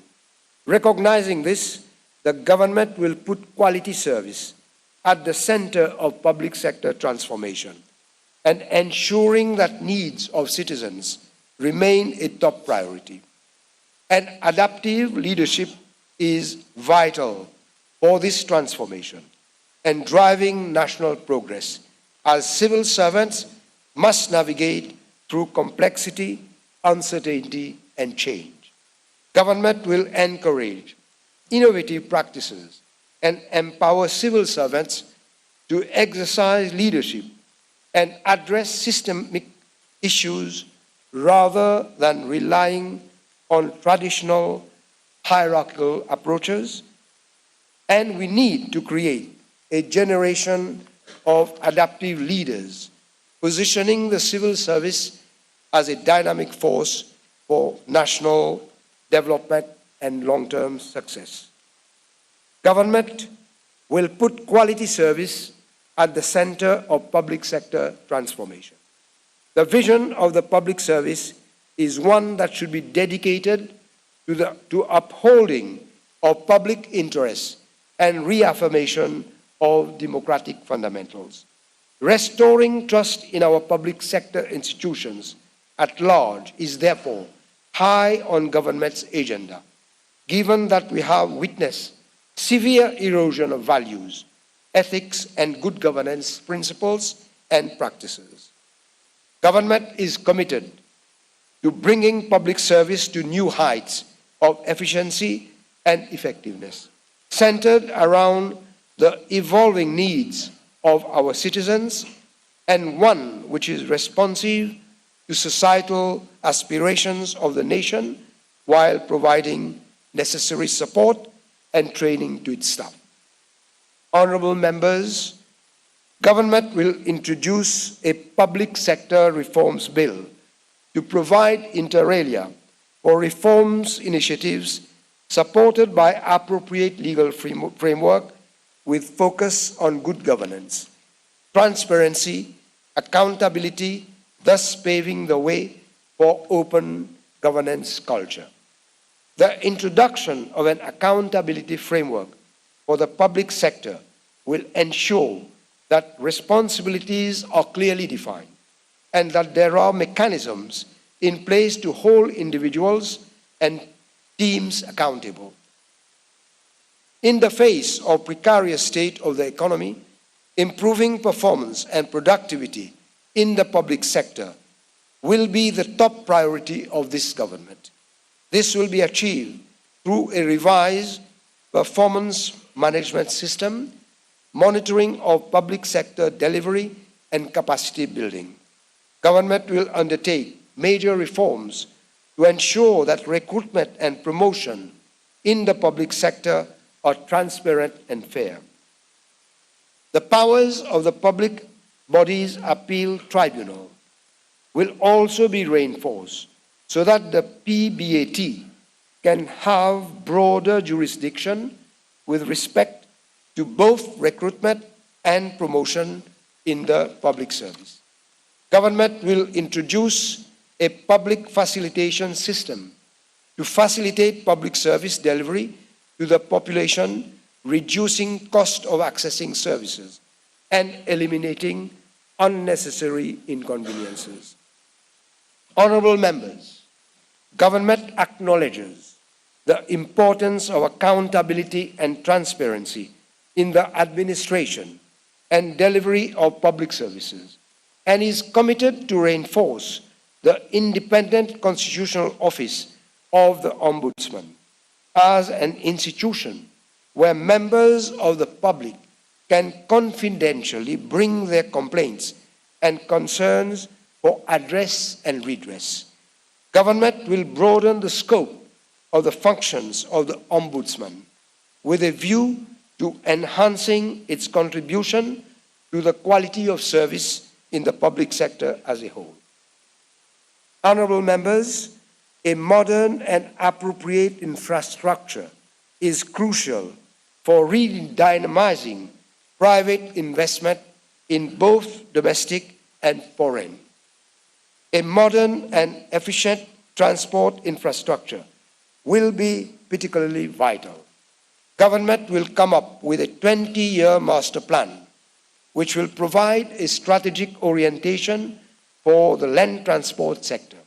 The master plan will also include walkability into the country's larger mobility strategy that connects seamlessly with public and private transport and cycling infrastructure. A complete rethinking of the bus industry will be undertaken and comprehensive measures will be implemented to make public transport possible for all. As government expands and modernizes the land transport, it will also ensure greater road safety by introducing a graduated licensing system, undertaking projects to eliminate risk-prone spots, and enhancing enforcement and road safety education. Government also recognizes that a modern and efficient seaport will be of critical importance to boosting the competitiveness of our economy as a destination for foreign investment. There will be, therefore, a total revamping of the port and other infrastructure to support maritime economic activities. The master plan for the development of the airport will be fundamentally adapted to the new economic model, including the development of airport in Rodrigues. Government will also ensure that the telecommunication infrastructure and facilities evolve in consonance with the exigencies of the new economic model. A modern road asset management system will be implemented to classify and manage potential unclassified roads on the island. Madam Speaker, honourable members, the programme I've just presented sets out the will of government to translate into action over its 5-year period the wish of the electorate for shaping a new destiny for our country. It sets the agenda for a total reconstruction of our nation, underpinned by the national goals of economic efficiency, social justice, solidarity, and unity. It seeks to unleash the creativity and developmental spirit of the nation. Mauritius is at a turning point in its history. Let us all join forces to build a bridge to the future. We have to connect to the present, to a prosperous, sustainable, and inclusive future, which will be shaped by new technology, new skills, and new opportunities. We have to integrate environmental stewardship into our growth plans to safeguard the future for generations to come. Government is convinced that a collective commitment to a shared vision where all come together will enable the nation to move forward with a clear collaborative goal for the nation's future. the Mauritian ingenuity works best when we all act together and advance in the same direction. Let us today, at the dawn of this new era, forge ahead as one nation, as one people, and as one nation. Madam Speaker, honorable members, let Mauritius be Mauritius again. Thank you and God bless.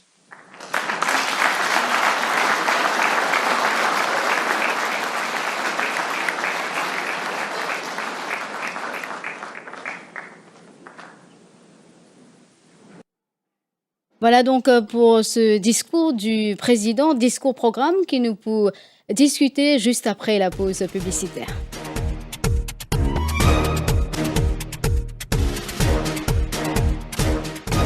Édition spéciale. Édition spéciale sur Radio Plus. Radio Plus, à votre service.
Alors, juste avant, on finit suivre le discours-programme d'environ 1h44 avec comme thème Bridge to the Future and Pont vers le futur. Le président de la République commence par féliciter ban électeurs qui, selon lui, vote avec maturité. Lui faire état d'une période sombre durant 2014 à 2024. Et le président de la République dit que la première mission du gouvernement, c'est de reconstruire nos démocraties, rétablir une bonne gouvernement pour mettre en œuvre une réforme constitutionnelle et électorale pour consolider nos démocraties et rétablir l'indépendance de l'institution publique pour améliorer l'efficacité et la crédibilité. Dans un délai de 6 mois, il y a une Constitutional Review Commission qui peut nommer pour renforcer protection de droits fondamentaux et les autres droits. Il y a aussi un collège électoral qui peut désigner le président de la République pour l'introduction d'une dose de proportionnel, participation de plus de madame dans une élection, introduction de la loi au financement politique pour aussi amender la loi pour donner plus de pouvoir au DPP et pour amener aussi la loi pour pas obliger un candidat pour déclarer cette appartenance ethnique lors de une élection.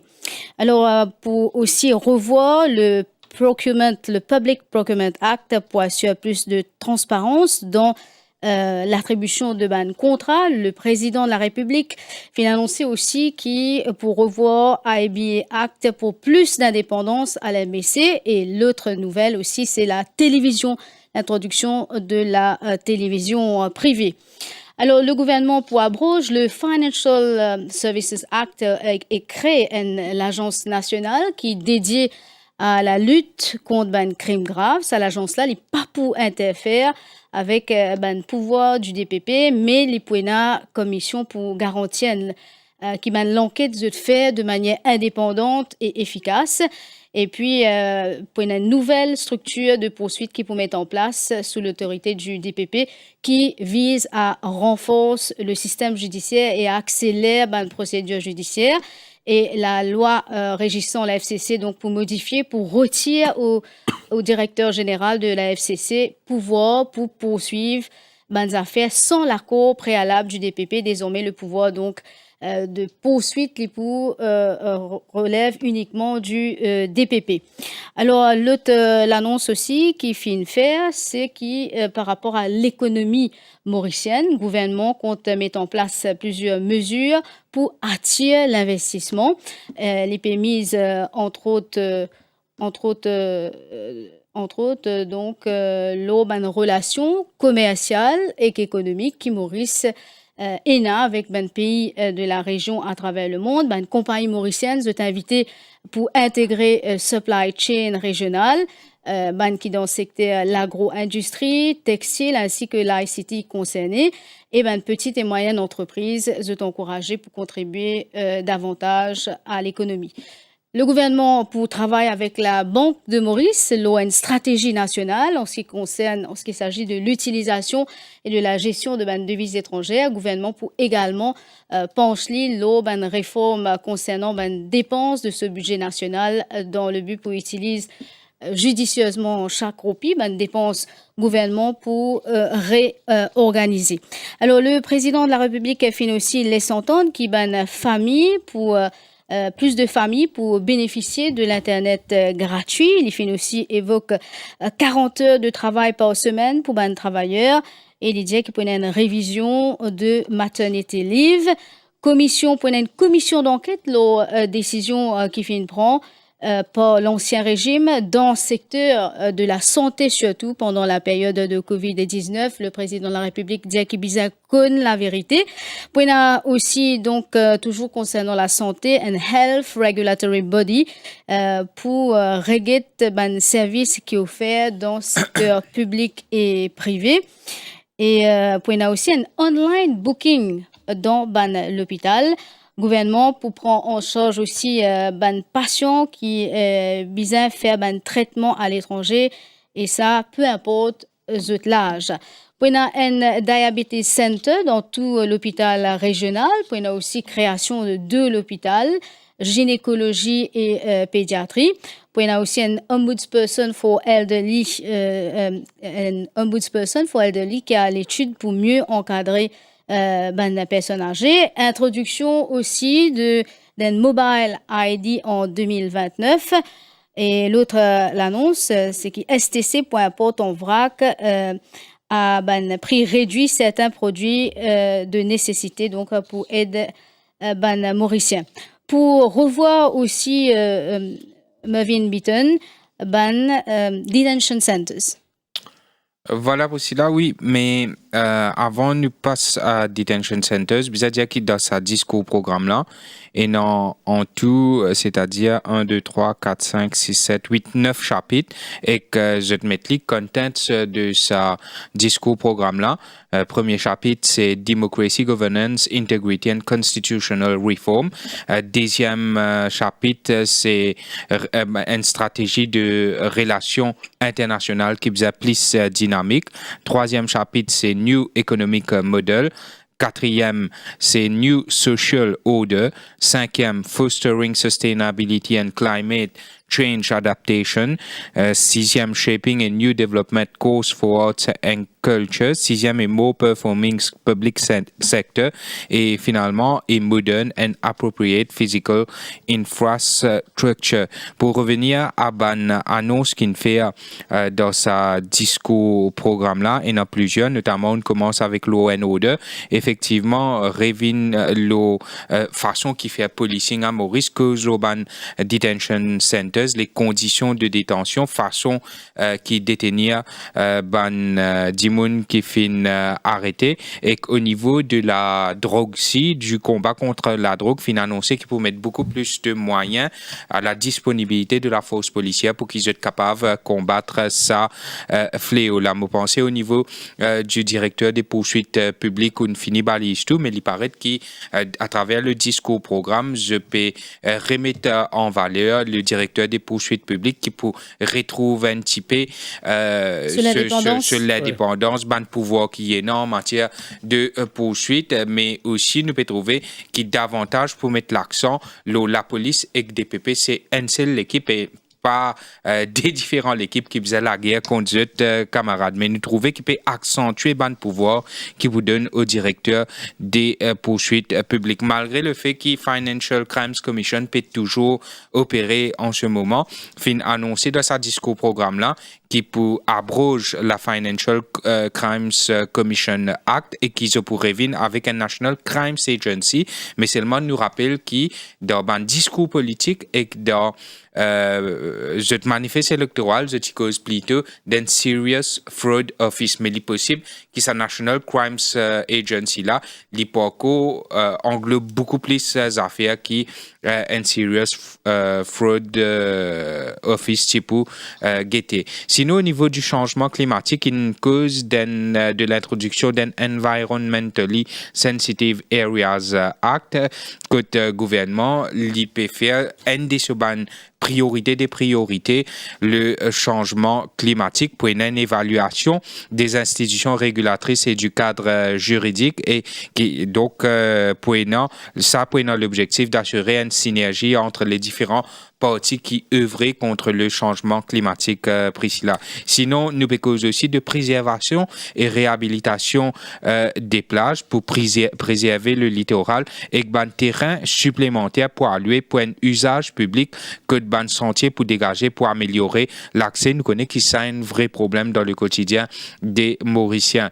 Et au niveau de la santé, on finit dire tout, mais pour revenir à la force policière, pour une revitalisation de la force policière, que maintenant, c'est bien mettre l'accent le recrutement et promotion qui peut faire sur un fond de méritocratie et de compétences. Le président fin notamment cause l'urban injustice qui selon lui finissant sous le précédent régime et le traitement à l'étranger une cause précise là. Donc nous y se rappelle que le gouvernement indien dans sa discours programme là qu'il prend en charge le coût total de tout ban traitement de ban patient à l'étranger, n'importe qui l'âge de tenant, mais il faut dire que ce traitement-là n'est pas disponible, pas capable de faire à Maurice. Sinon, parce aussi d'une introduction d'un e-social security system pour un meilleur service pour accorder encore plus d'importance aux personnes âgées, les veuves, toutes les personnes vulnérables. Sinon, au niveau de la STC Montano Diali, il y a aussi un ombudsperson for elderly qui a l'étude, mais sinon, Montano de sa discours-programme là, ça capable faire un petit peu controverse qui fait parce qu'il annonce un mobile ID et parmi tous les programmes qui m'ont animé pendant la période électorale, Bandimoun qui tu peux venir représente parti travailliste, tu peux montrer beaucoup de méfiance par rapport à sa mobile ID là. Maintenant pour bien solliciter, qui explique sa volte-face là, qui je peux venir de l'avance même avec sa mobile ID là. Peut-être tu peux cause le mobile ID sur utilisation dans le cadre d'une élection, mais toujours est-il lié dans ce programme électoral. Sinon, au niveau de la Banque de Maurice, India qui pour bien et non accountability l'utilisation chaque roupie chaque sou et que pour une stratégie nationale en ce sens là et une cause le skills mismatch moi pense c'est un des plus gros problèmes qui est dans nos pays aujourd'hui, c'est-à-dire entre l'étude et le monde du travail tout ça là, donc pour une bonne mesure en ça sens là aussi qui annonce aussi bonne mesure sur la main d'œuvre étrangère et que en ce qu'il s'agit de la sécurité alimentaire pour un système pour garantir un système alimentaire qui est durable et résilient et que le gouvernement annonce la couleur avec un programme qui s'annonce ambitieux. Priscilla. Autant de mesures donc, nous commençons avec vous, Soubash Gobin. Une question d'ordre général pour démarrer. Qui retenir de ce discours-là dans le fond, son contenu et la forme, l'intervention de Dharam Gokul? Oui, laisse-moi causer la forme un coup. Moi, pensais, moi, que le président lui-même n'est pas à blâmer parce qu'il me pensait que le document lui a été présenté. Mais moi, pensais qu'au commencement du discours, quand il peut causer l'élection, il peut causer la manière mauricienne voter, tout cela, moi, pensais, moi, vous connaissez, il y a un président, il est above politics, il est above partisan politics. Mais par contre, ce qui m'a apprécié, ce qui m'a trouvé extraordinaire, c'est la fin du discours. Ce qui, dans nos métiers, on appelle ça the punchline. C'était extraordinaire, la façon qu'il conclut ce discours, quand il cause le bridge avec Antastella et l'avenir, etc. C'est extraordinaire. Sa dernière partie du discours-là, il écrit. Sinon, une autre affaire qui m'a faire, un commentaire qui m'a faire, c'est qu'il va dire, et une contribution à plusieurs dimons dans sa discours-là, plusieurs ministères et plusieurs concernés. Et je pensais, moi, que le document-là, il manque une certaine organisation et avec l'élimination des bandes répétitions, l'élimination des bandes clichés, et qui est bien réparti ainsi, on va dire, tout d'abord, il fait un assessment général, ensuite, il annonce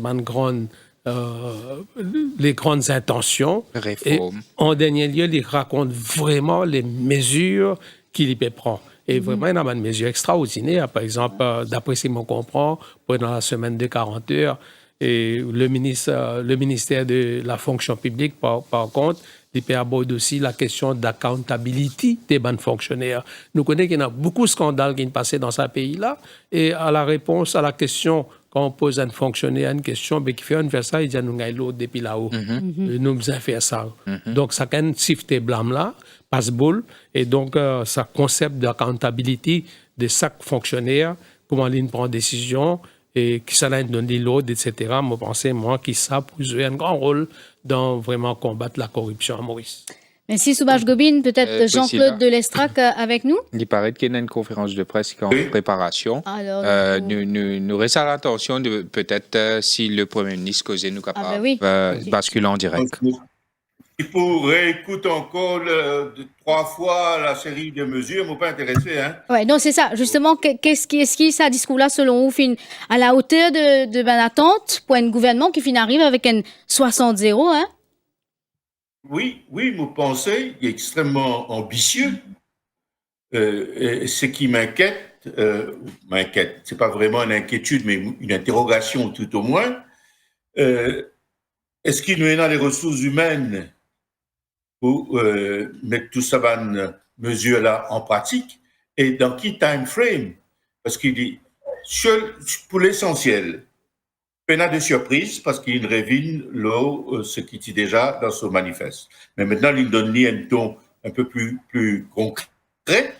Je regrette que juste dans un cas, il donne un time frame, il donne dans 6 mois, par exemple, les réformes constitutionnelles. 6 mois. Il a indiqué qu'il dans 6 mois, il y a un comité qui s'occupe de ça. Et c'est pas intéressant, qu'il dans série par série de mesures, il dit à nous, qui s'en a pour occuper ça et quand pour faire. Alors, qui s'en a, nous capables de penser. Comme à Soubas, nous connaissons qui manière généralement sa discours à faire. Hein, le bureau du Premier ministre demande chaque ministère faire ce ban de propositions et donc après il fait un collage avec toute sa bonne mesure là. Donc nous espérons que sa bonne mesure qu'il proposait par chaque ministère est basée déjà sur une analyse concrète de ce qui est possible. Et de ce qui est possible dans quel délai. Mais globalement,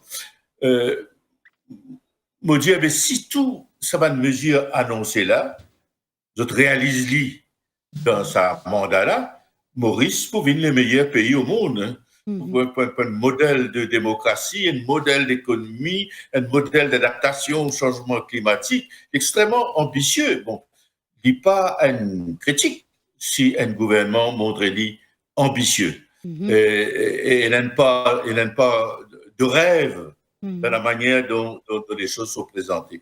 Mais maintenant, une fois que tout ça est posé devant la population, ce qui peut intéresser nous, c'est, qui s'en a pour assurer le suivi de tout ça dans mesure-là. Nous connaissons que dans le service civil, aujourd'hui, il y a beaucoup de problèmes. Il y a un gros problème, notamment de compétences, d'expertise dans un paquet de domaines. Alors, qui s'en a aujourd'hui? Est-ce qu'il peut y avoir une cellule pour assurer? Parce que dans tout ça, affaires-là, le plus important, c'est le suivi. On finit de dire, on finit les rapports entre la case, ça va me dire là, pour réaliser ça, pas eux-mêmes. Pour bien l'équipe qui, quotidiennement, une espèce de tour de contrôle qui peut coller le ministère, qui peut coller le ministre, qui peut mettre la pression comme ils mettaient, qui peut enlever les hurdles qui parfois il annonce une mesure, mais les temps rentrent dans ce concret, trouver, pas pourquoi faire ça pour telle ou telle raison, mais peut-être les a besoin de faire certains changements. Moi, je suis content et là, cet aspect-là aussi dans le discours. Pour qui ça? Là, il y a une série de mesures qui risqueraient de effet d'annonce, si peine ça suivi qui vous peut dire là. Oui, mais nous vivons dans le passé. Si nous prenons à chaque fois un programme qu'il fait, une annonce qu'il fait devant nous, nous savons, au bout d'un certain temps, au bout de quelques mois, au bout d'un an ou deux, faire l'audit de ce qui a été réalisé. Dans la plupart des cas, même pas 50% des mesures qui annoncent été réalisées. Parce qu'il y a un mécanisme de suivi, de contrôle puissant de suivi et du pouvoir d'impose un certain nombre de choses et faire le service civil le travail parce que tout ce qui nous a annoncé là pour réaliser qui quantité de travail nous peut mettre aux épaules de différents ministères des ministères de la justice, l'autre, etc. Mais bizarre, il y a mais est-ce qu'il y a les ressources nécessaires pour ça, Jean-Claude Delestade? Non. Tout ce qui m'attendait de ce qui peut passer dans le service civil, devant une promotion politicienne qui n'est pas ces derniers temps, qui ne promote un paquet du monde qui parle à hauteur, etc. Et il y a un gros problème. Il y a un gros problème dans le service civil. Là, les politiques, ils imaginent un programme extrêmement ambitieux. Je ne pas critique l'ambition exprimée par ce programme, mais vraiment sceptique la capacité de nos services civils tels qu'ils étaient aujourd'hui pour exécuter ce programme-là.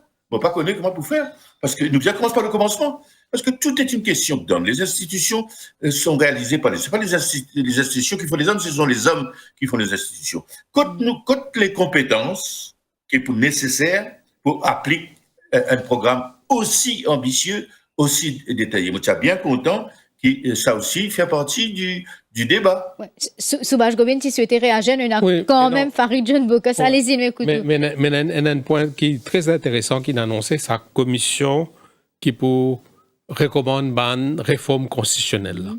Mais qui s'en a qui pour faire... Constitutional Review Commission. C'est ça. Qui s'en a qui pour faire partie de ça? Comment les pour siéger? Côte les pour siéger? Est-ce qu'ils sont en session pour un public? Qui met du monde pour faire bonne représentation? Il dit un grand débat, ça. Mais il y a un pour là-dedans. Ouais. Il y a une affaire sur Bach Gobin. Il y a certaines mesures qui l'État dépend de l'état des finances publiques. Mais il y a certaines réformes qui sont importantes dans ce pays-là, qui ne pas pour trop dépendre des finances publiques. Nous cause une réforme constitutionnelle, nous cause réforme électorale, nous cause aussi financement des partis politiques, nous cause l'obligation de tenir les élections municipales, villageoises, quand arrive une certaine constellation. Donc, au niveau de sa promesse, annonce-là, ce gouvernement-là, il a droit à l'erreur, non? Ouais, mais quand même, on va pas dire qu'il va pour ici faire mais il y a beaucoup de débats. Donc, qui manière sa commission-là est constituée, qui fait partie là-dedans, comment il écoute bonne représentation, comment il fait recommandation. Supposons qu'il est peuple mauricien, il vote ça l'alliance-là. Pour que l'alliance prenne certaines mesures, à sa commission-là, il y a une recommandation qui possiblement pas dans qui pas nécessairement gagner le soutien de l'électorat qui ne vote ce gouvernement-là. Donc, on a un problème quand même. Là. Au-delà de la commission, on veut demander la réforme électorale, rend obligatoire l'élection municipale, la loi financement parti politique. Là, les pays n'ont droit, l'erreur normalement, non, il y a tout ce qui est bizarre pour faire ça. Oui, et surtout quand on va dire et introduire cette dose de proportionnel, je pensais qu'il est important parce qu'il n'est pas possible, par exemple, dans une élection, un MSM a 27% de vote, et d'y retrouver avec, c'est pas des parlementaires dans. C'est pas correct. Alors, nous tournons donc vers Farid John Bokas, qui est CEO de Stratégos. Ou avec nous, Farid John Bokas? Bien sûr, moi avec vous. D'accord. Alors la question est, Farid John Bokas, donc est-ce que vous pensez que ce programme-là, en fait, il répond de manière adéquate à un enjeu économique et socio actuel? Bien sûr. Laisse-moi revenir au point qui m'a fait tout à l'heure, qui m'a dit nous gagnons vécu de 10 ans, et du moins, il fait une élection que l'une d'un gouvernement 60-0. Là, il y a une promesse électorale pendant la campagne et nous avons un document de State of the Economy qui crée une situation pour dire qu'il y a l'argent pour faire beaucoup de choses. Et dans tout ça, maintenant, il y a l'attente de ce discours-programme-là. Et comme dit l'anglais, this is our moment to balance ambition with responsibility. Pourquoi ambition with responsibility? Parce que du monde pas vote pour une promesse. Du monde il vote pour résultat. Et du monde envie de trouver résultat qui finit. Ce discours-programme que nous trouvons là, nous pas oublier qu'il y a un programme de 5 ans. Et il y a lots of good intentions. Mais comme dit Stephen Covey, the best of intentions do not suffice. Ce qui fait que nous prenons l'approche inclusive, comme il a annoncé dans son discours-programme-là. Et il est important parce qu'il nous besoin de l'économie qui croître sans les personnes derrière. Et là, il cause beaucoup pour toute catégorie de personnes. Malheureusement, il y a certains éléments qui restent à éclaircir. Par exemple, nous avons un programme qui peut coûter une somme phénoménale. Et nous pouvons commencer avec l'équation quand notre dette publique est à 83,4% de notre GDP. Et un simple programme de transition énergétique et climatique, les chiffres nous disent que ça va nous coûter 6,5 milliards de dollars, avec 2 milliards de dollars rien que pour mitigation measures et 4,5 milliards pour adaptation measures. Et il est financé par une compulsory donation from private sector de 2,3 milliards de dollars qui reste à prouver si pour concrétiser, et de 4,2 milliards de sources internationales, qui ramène nous à poser 3 questions sur ce discours-programme. Premièrement, il est très vaste et nous peut couvrir une petite période de 5 ans. Is it too much for too little? C'est une question qui reste à prouver. Deuxième question, une cause, l'institution, l'efficience institutionnelle, mais nous avons un gros problème de seamlessness dans nos institutions. Parce que nos institutions travaillent dans une mentalité silo.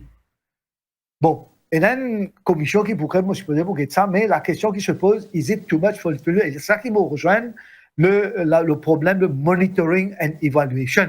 Si vous avez une apex organization, un apex body comprising cross-cutting sectors and cross-cutting ministries qui siègent régulièrement pour guetter si pas we are moving according to plan.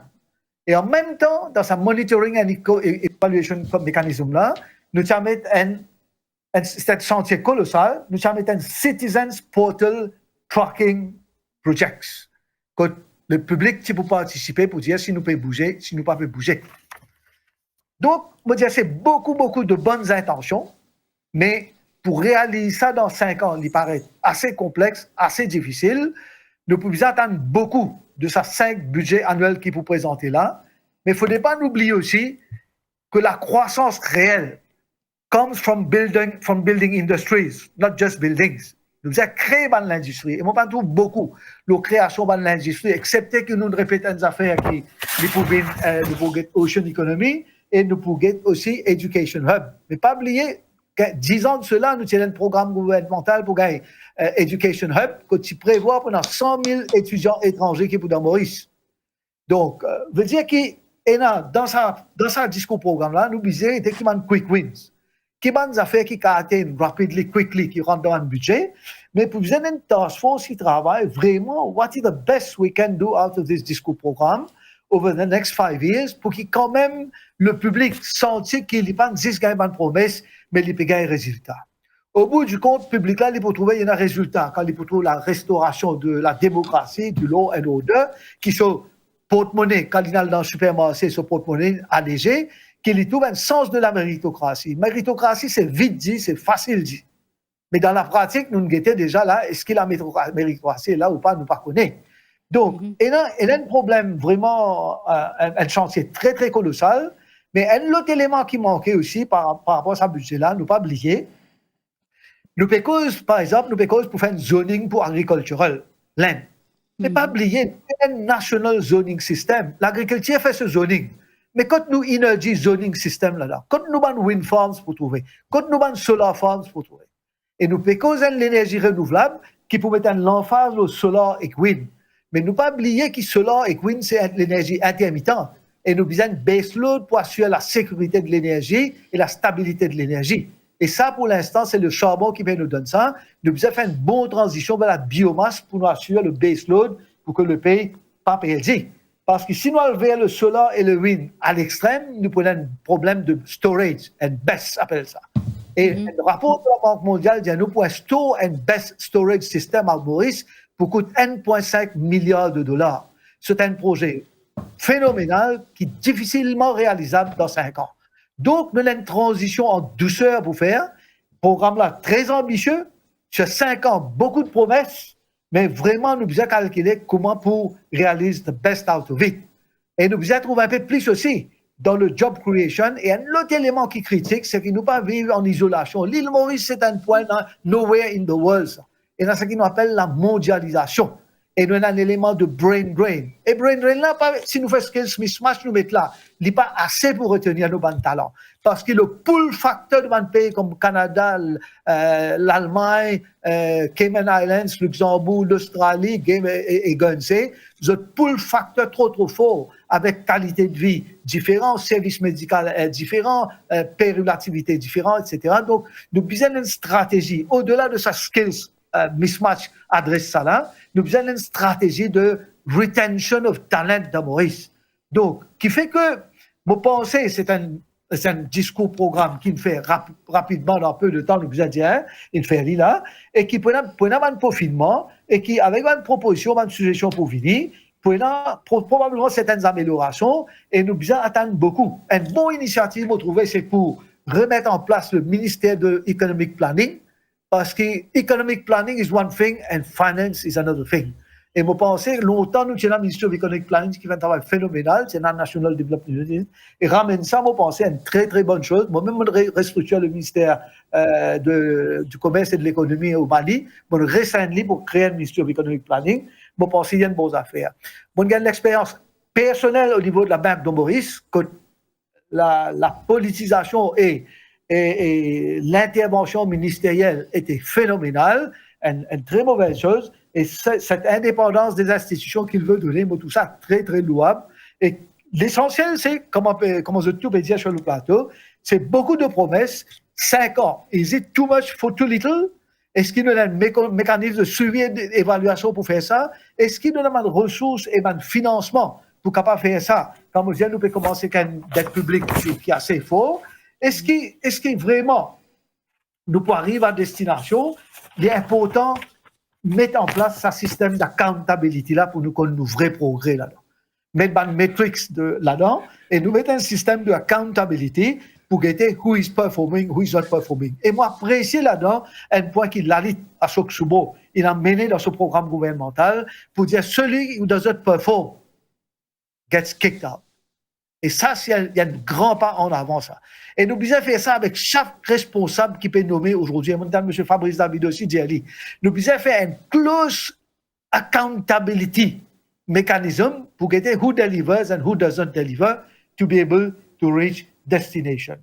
Et il y a encore beaucoup plus qui nous a causé. Vous pensez...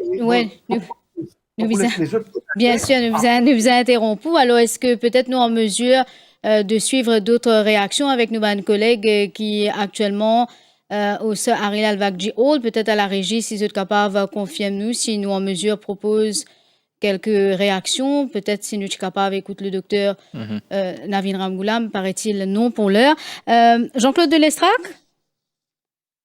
Jean-Claude Delestrac, est-ce que le contexte actuel, avec ce obstacle et défis locaux et international, vous pensez, est-ce que le contexte actuel, il permet de réalisation de tout ça, mesure-là?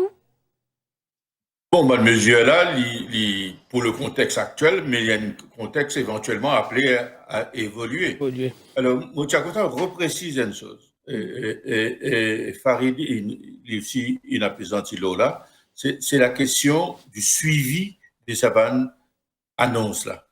Pour moi, ça est capital. Je ne vais pas rentrer dans le débat maintenant sur chacune de ces mesures-là. Nous allons discuter, il y a à boire et à manger, il y a des interrogations qui nous capables de venir dans certaines mesures. Mais avant d'arriver à ça, ce qui est important, c'est que dans les semaines qui viennent, le gouvernement met en place ça, on appelle les commissions de suivi, nous avons n'importe qui nous envie, donc, mais dont la mission et les moyens et le pouvoir, c'est de veiller à la réalisation de tout ça annonce qu'il fait là. Et ça, faudrait résister à la tentation que sa commission-là aussi, il tombe dans le bureau du Premier ministre. Parce qu'il faudrait pas que sa commission-là, il peuple des bandjimoun qui ont même fait sa promesse là. Faudrait il totalement indépendant et du monde qui a l'esprit critique, du monde qui a l'expérience de service public et en même temps politique qui a besoin d'une énorme commission, une commission de 5-6 personnes mais extrêmement expérimentées qui empower pas le gouvernement, pas le Premier ministre lui-même, pour assurer le suivi, qu'il a la capacité de convoquer un fonctionnaire, de convoquer un ministre, de poser question, ben, tu décides ça, qui n'arrive, qui fait ça, pas peut bouger, qui problème qui peut poser, et qui a la capacité ensuite obtenir du gouvernement, du Premier ministre, qui enlève une entrave à la réalisation de tout ça. C'est extrêmement difficile. Et ça, c'est une commission qui est besoin de siège full-time. Alors, et les besoin peuplés des bandjimoun vraiment compétents. Alors là-dessus, il est là, dans ma nomination, qui nous trouvait ces derniers temps, effectivement, un choix de compétences, mais il y en a aussi, dans certains cas, un choix plus politique que basé sur la compétence, et peut-être même avec d'autres critères que directement politiques.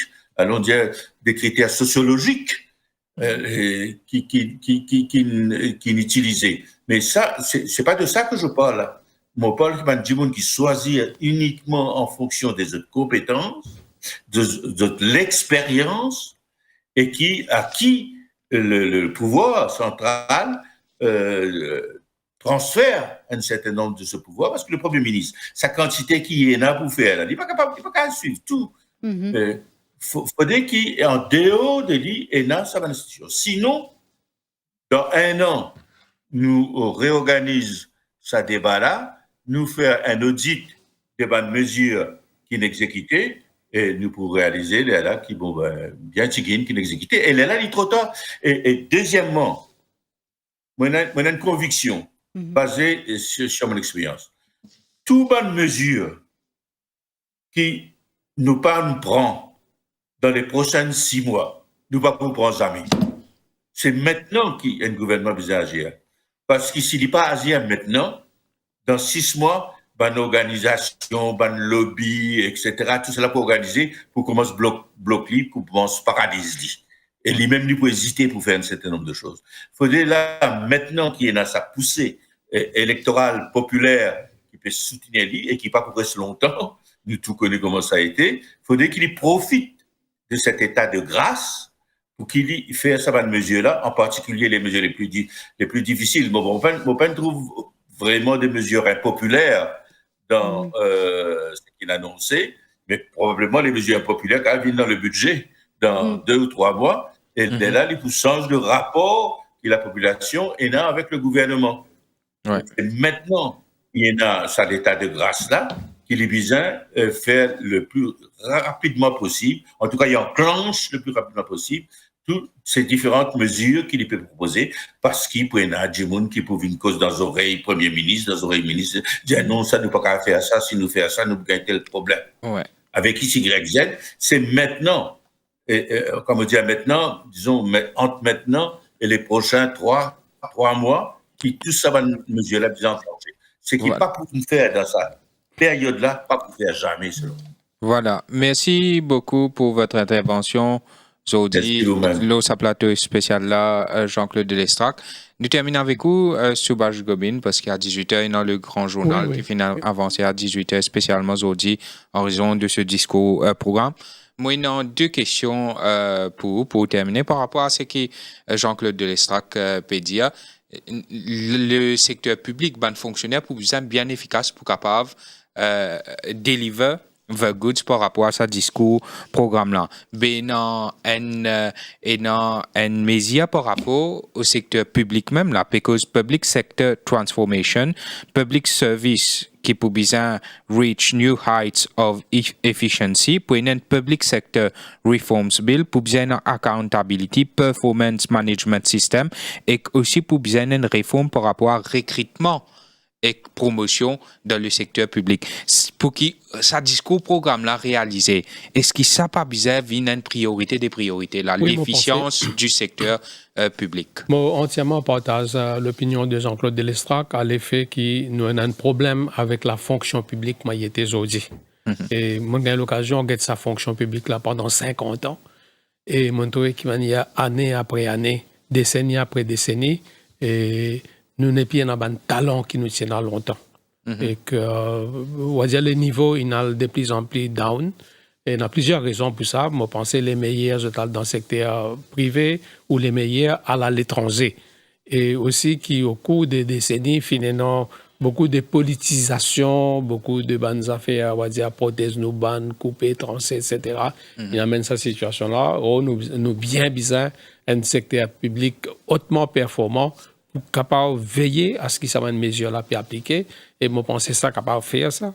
Et aussi vous pensez bien faire appel à des ressources étrangères? Si bien faire appel à des ressources étrangères, d'ailleurs déjà Félix en avait dans Moulam déjà maintenant une commissaire de police étrangère, nous déjà un Pakistanais qui peut diriger nos services de taxes, etc., dans prison, etc. Non, maman entièrement d'accord, nous amène un étranger, côté bien amène étranger.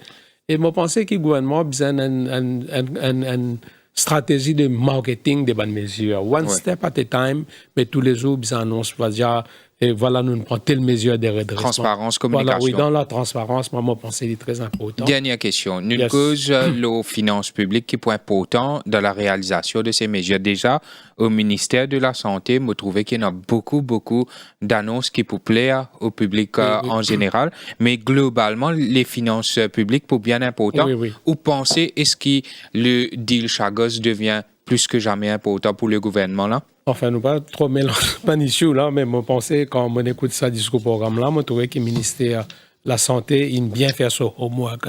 Il annonce une mesure très intéressante, hôpital spécialisé pour madame, pour les enfants, etc. C'est très bien organisé, le côté ministère de la Santé. Et je pensais, moi, qui vu la santé des Mauriciens, je ne pas croire qu'il y a un investissement trop beaucoup dans le secteur de la santé, bien qu'il y ait beaucoup de gaspillage dans ce secteur-là. Et c'est un secteur qui demande informatisation plus qu'il n'importe qui côté ça. Et dans le fait les tours, plusieurs hôpitaux, nous connaissons ça, le docteur, pas qui ça, etc. Zo informatise tout, beaucoup de gaspillage pour éliminer. Maintenant, on peut cause chaque deal, je pense que c'est bien important si nous réussissons à gagner vraiment une très bonne location de Chagos. Il faut être réaliste. Nous pas réussi contrôle trafiquant des drogues qui perd la Réunion, permettent la drogue depuis la Réunion. Est-ce que tout l'île Maurice par le contrôle militairement les Chagos, nous par le contrôle Diego Garcianzo. Donc soyons réalistes. Let's have a good deal and let's make some money out of that deal. Voilà. Donc, en tout cas, c'est quand nous à la fin de cette émission. Merci beaucoup, Soubage Robin. Merci également à nous deux les autres invités. Jean-Claude Delestrac, merci beaucoup. Merci à vous également, Farid John Bocus. Merci à vos coéquipiers ce matin, Mervyn, ce soir du moins. Mervyn Beaton, merci beaucoup. Merci Priscilla, merci tous les invités, les téléspectateurs et les auditeurs qui ont choisi Radio Plus pour suivre cet événement-là. Et merci également à nos techniciens qui étaient chapeautés par Antish Bowen et Ruben Rachetti. À venir le journal de 18h. Au plaisir de vous retrouver. À très bientôt.